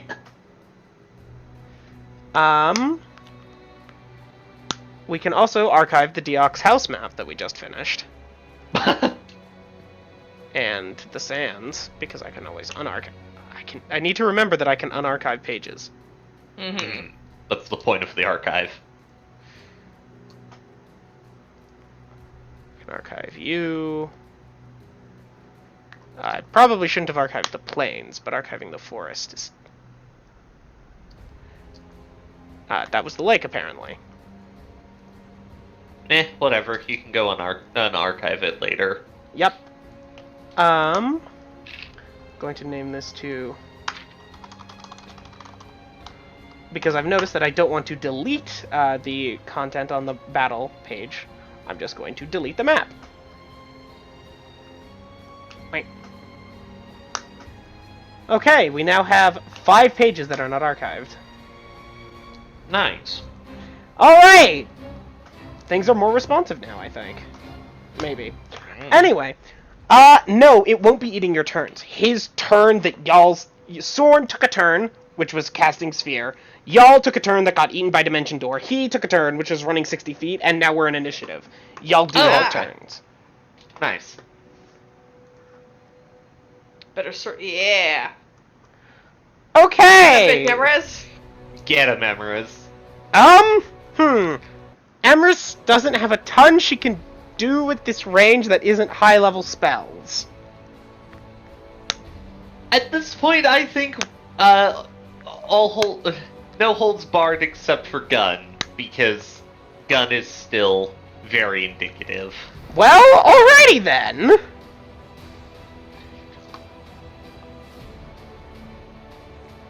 Like, this could be a group of vampire hunters.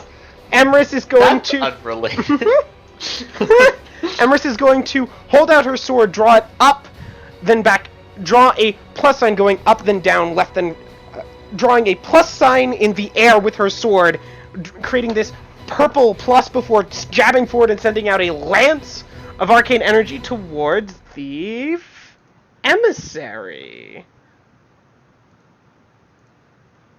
Does that hit his touch AC?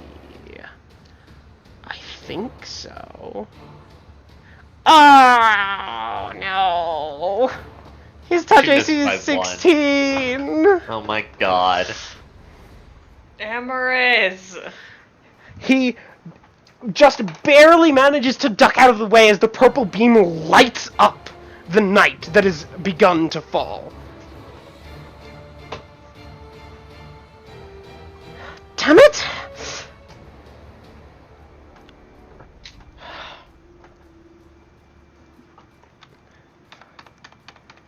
She's just going to do her best to catch up. Sorn! Slippery little bastard.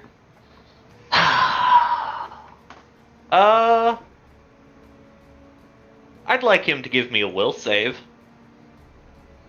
Okay. These aren't amazing. 17. I do believe that that's going to fail. He fails against Pugwampy's Grace. A creature affected by this spell must roll 2 d20s whenever a situation calls for a d20 roll. Such as an attack roll, skill check, blah blah blah blah blah, for 1 round a level. Okay.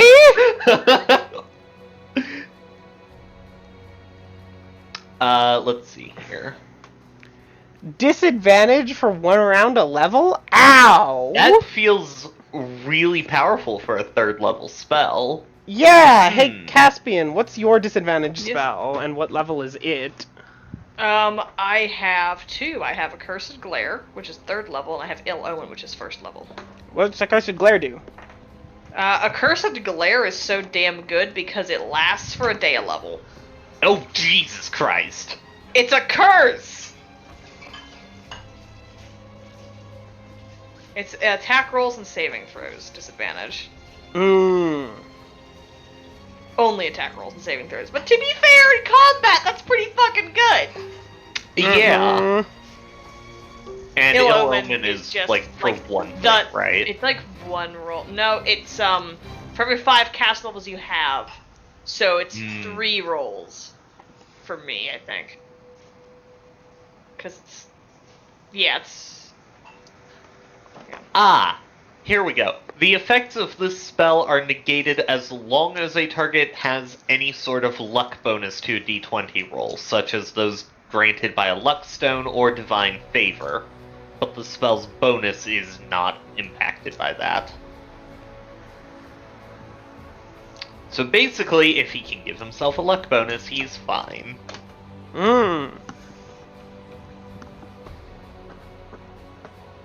Fascinating. At the level I cast Ill Omen, it's 3 rounds. Not 3 rounds, 3 rolls. Still pretty good. Well, I'm also going to go ahead and move my 30 feet. Pop. I place myself face down on the table and end my turn. Alright, that's going to bring us to him. Okay. Okay.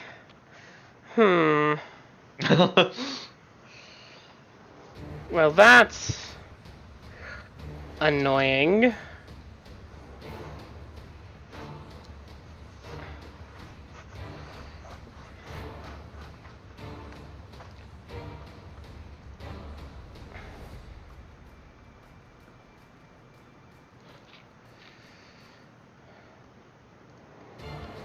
He's just going to...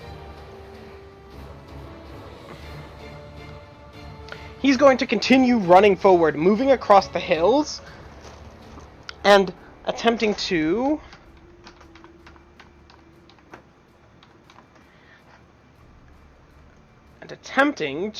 duck into cover. Vanishing from sight. Shit.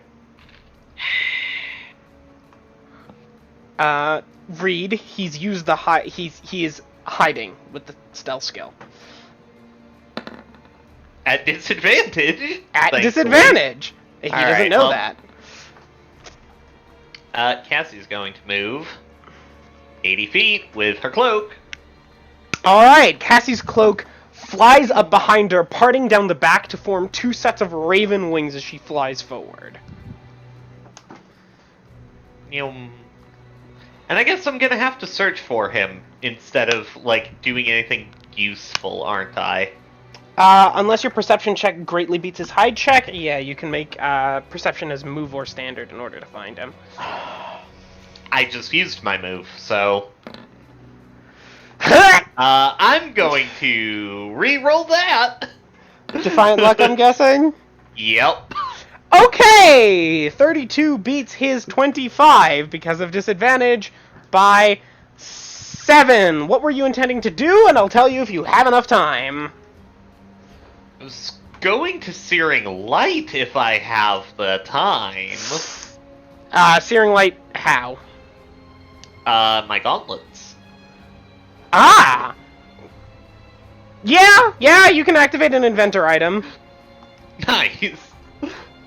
Alright. God, I love cleric spells. Okay. This is a ranged touch attack.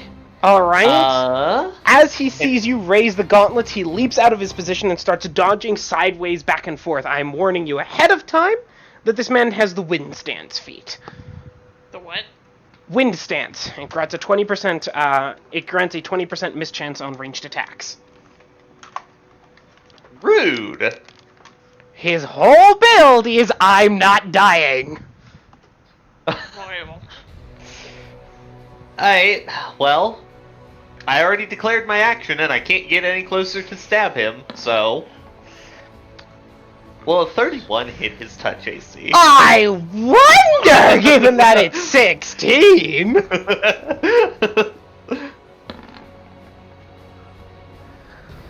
Alright, well, that's not in the top or bottom 20%, so that definitely hits.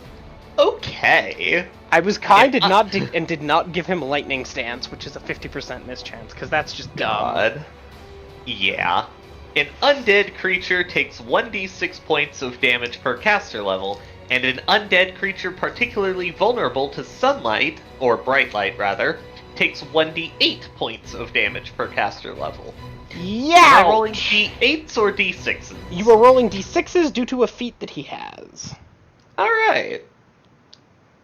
Let's see, what's the caster level on the gauntlets?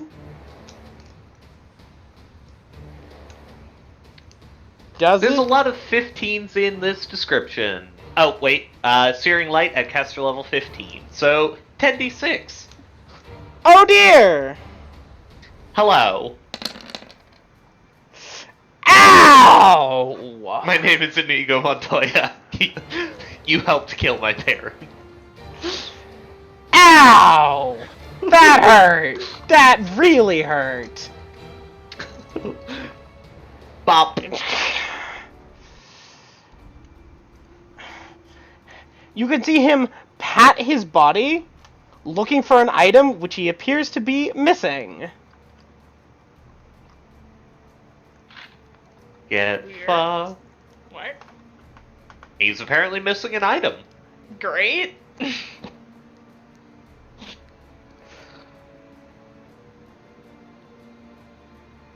Alright, Valence! You bitches all scattered. Needed to catch the vampire. Yeah, I know.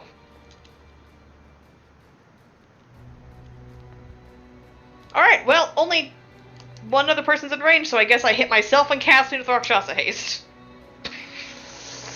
Alright, I'm sorry, I can't hit anyone else. That's I cool. did this as a swift action because I picked up Quicken Spell Egg as a feat a while ago. You So did that actually doubles my speed, I believe, because Rakshasa Haste is cool and special. Yes? I believe yes. Now let me slap that buff on my character sheet. so. Or I can not do that, that's cool. There we go. Which means my flight speed goes up to 120. Oh, nice! He's 115 feet from me. Do I see him? Can Cassie point him out to me? Yes. Cool. He has been detected, now realizing that he can be detected, and he's just detected. Dun-it.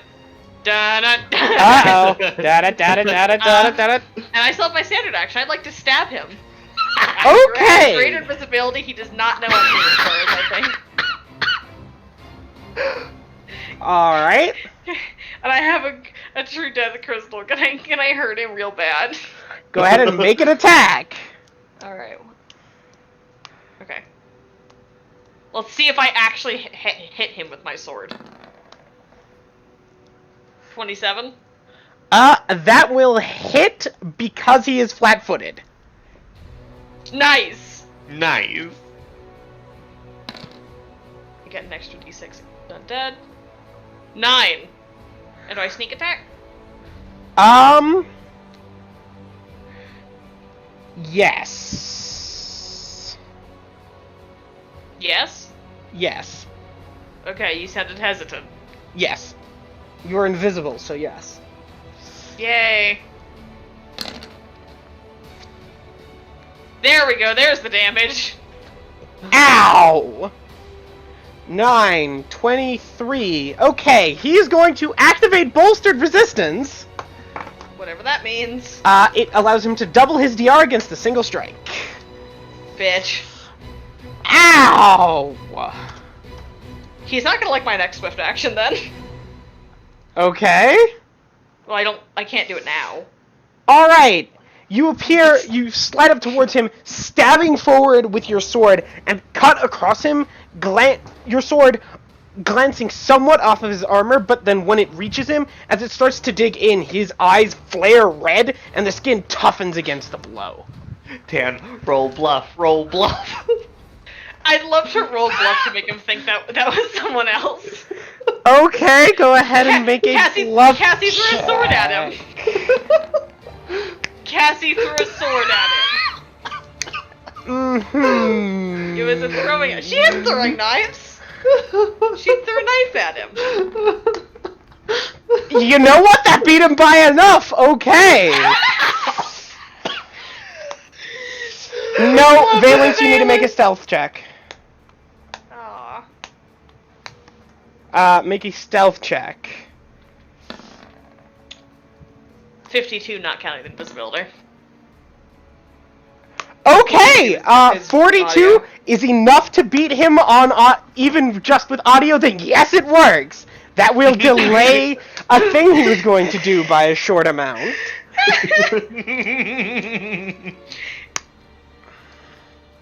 Got him. I just sword at him. Yeah, so You you just flying or you swore. running? She's flying. That's very funny of you. Okay, Caspian.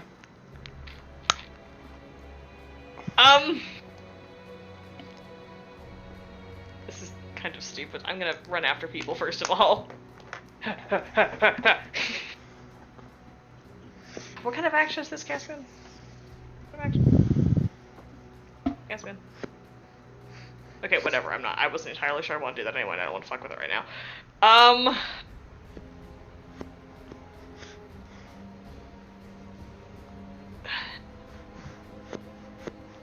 This is this is stupid. Okay. I'm gonna raise a hand and I'm gonna cast Henny Slip and Slide on him. So for the next bunch of rounds, he has to roll a reflex save to not fall and eat ass. Does he not have Any sort of save against that? There is not an initial save. It's just every round. Gah. That seems to be the wording on it. No, Grease has an initial save. Yeah, that was part of the upgrade for Slip and Slide, I recall. At least that would be that is what it implies, because it says saving throw seed text. And any creature coded in the spell must make a reflex saving throw each round to see if they can remain standing, and receive a -2 penalty to using weapons or objects. Like, that's what it says. I was not there when Slip and Slide was designed, as far as I recall. I do not know if that was the intent. I thought that it was just, well,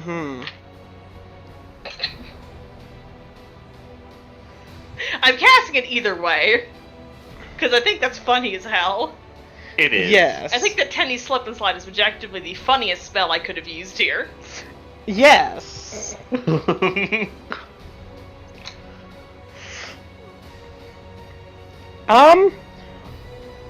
Alright, that will affect him in a way, which is very problematic because he's all very mobile. Yeah! Okay! Emerus!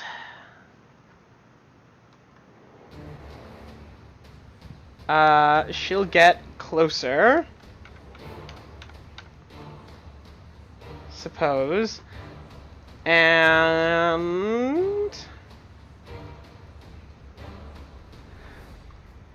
she will. What is the range?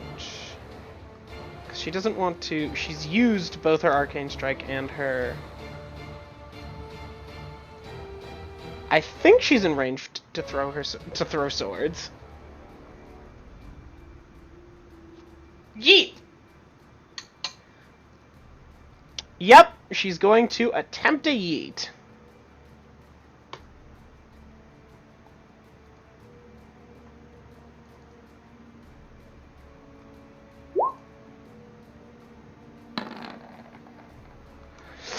Ooh, she throws her sword forward. It whips towards him as he pulls out a bastard sword, tries to deflect it, knocks it somewhat off course. As the sword then corrects, he parries it with a dagger. But he parries it with a dagger, knocking it to the side as it is past his target and flies back to Emerus's hand.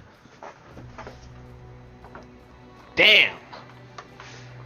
Sorn. Alright.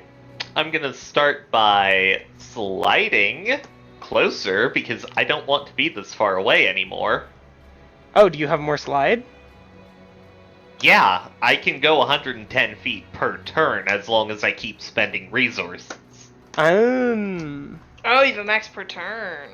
Mm-hmm. I was wondering what the cap was. Hello, I live here now. I'm going to say some very nasty words to you, Seven. Okay. I'm going to cast a spell that requires a will save.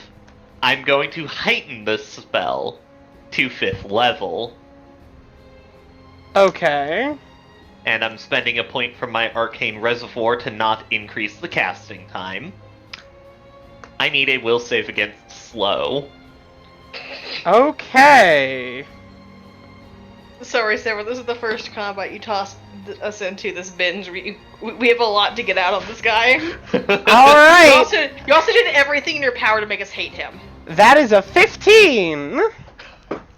That fails! Okay, he slows down, both greased and slowed. He seems to notice something and drops his dagger. He drops his dagger. And on his turn, reaches inside his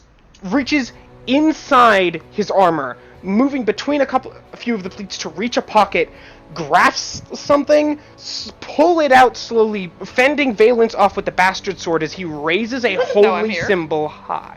That is true, as he raises a holy symbol high. Uh-oh. Uh-oh. Oh, Nerul, in the name of the sacrifices, Iris and Viteria, that I have made in your name, Grant me, my master, an entrance to undeath! He's going to shatter the holy symbol, and through the power of 2 human sacrifices, add 20 to his concordance check. Great. Uh-oh. I don't think Soren can counterspell this. Feeling that no. Probably not. This is very bad. I don't know what the fuck it was he just said, because I was too busy recoiling, but that sounded all very bad. Something about the doorway into death or something?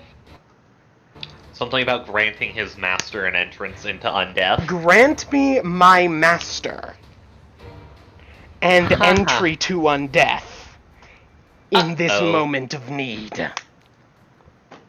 I don't think I like that. I think he just upgraded himself. He just natural 20'd! I'm sorry. He just natural 20'd on this. Great. This... Uh-oh. Uh-oh. Ow. Cassandra! You know what that means! He just became a much No. more powerful vampire. Uh-oh. A vampire's master is their sire. Yeah, we gotta go. Yeah. This no, he man just upgraded was embraced. No, he just summoned Silas. Yeah, that's what I mean. We need to go. The holy symbol Missions I hope- shatters, and in the ground, in the distance, there begins to come a rumbling and grasping of skeletal hands as Silas is starting to appear in the distance. Pull out. We fucked up. We fucked up. We gotta go. This man has 20 hit points remaining. What would you guys like to do? Yeah, it's We not have gonna to kill matter. him. Cassie We delayed have until to after kill. me. Because you need to fucking blast him when he turns into a cloud, don't you?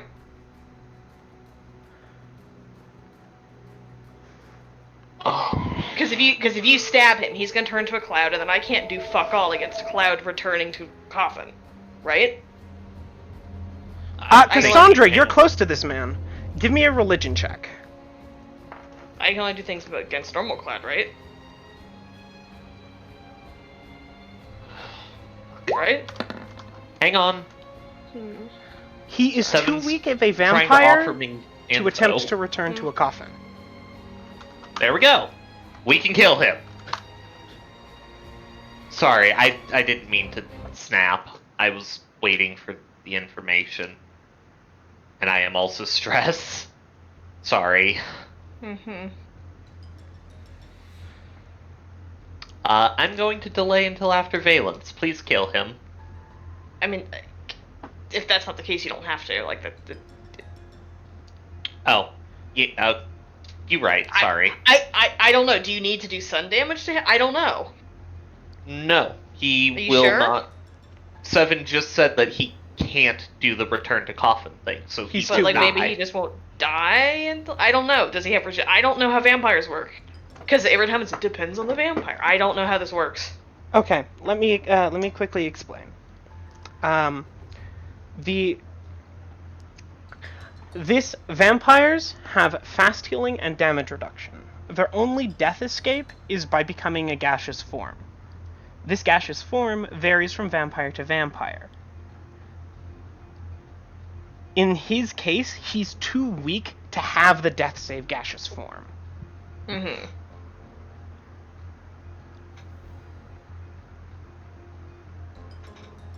So if you stab If you him, hit he dies.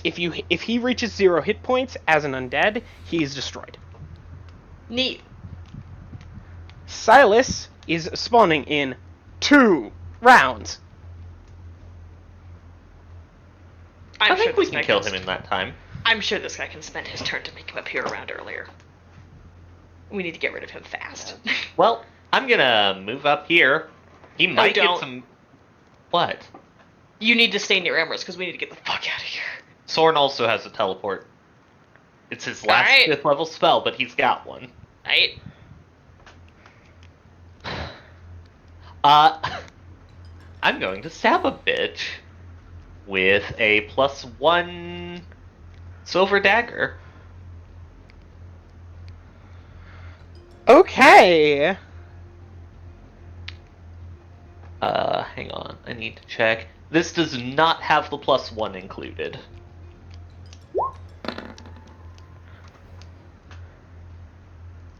Pokey. I think a 34 will probably hit it. That hits! His AC was Pokey. 30, but that hits. Uh-oh. 5? Where? Ah, there's my sneak attack. Pokey! Uh-oh. Got him. Yup. He wants to be able to use his DR and bolstered resistance. But he already did that. And this fucking bypasses. You can double DR only once. You fly down towards him, drawing your dagger and slashing him across the throat. He gurgles and coughs before collapsing down to his knees, the symbol of Nerul crumbling in his hand as he collapses down onto the ground. Dead. You guys killed this guy so much faster than I expected you to. I didn't even get to smite him. I was gonna smite him next turn. I was gonna fuck him up. Cassandra, We need to go. this is our Now. chance to fight Silas alone. Fuck.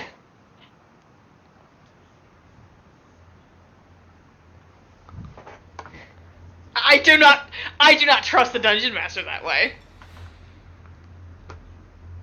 7.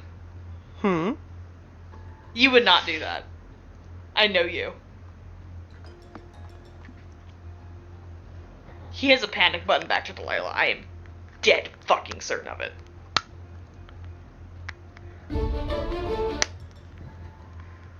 We're not buffed. We've seen the damage he does. His sheet has been It is his- nighttime. His sheet has been replaced. It is nighttime. We do not have the full team here. This is an optional fight against Silas. We do not have a way to kill him. I don't care how well we do, you will not allow us to kill him here. And like, even if we did, I don't think it would do much. He's too far I from don't his trust coffin. like that. If he dies here, he's dead. He's too far from his coffin. If we can get him here, then all we have to deal with is Delilah. Fuck. But if we don't succeed, he knows we did it. They were Which probably means- going to guess anyway.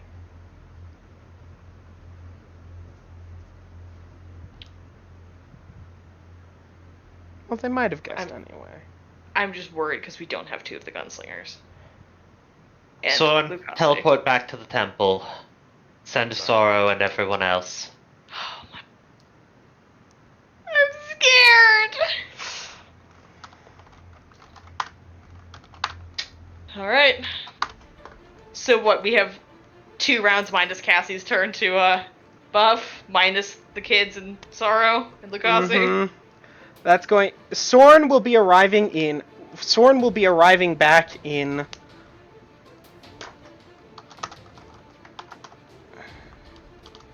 I want to state for the record, Sorn is out of 5th level spells. 4 Hey, Sorrow. rounds.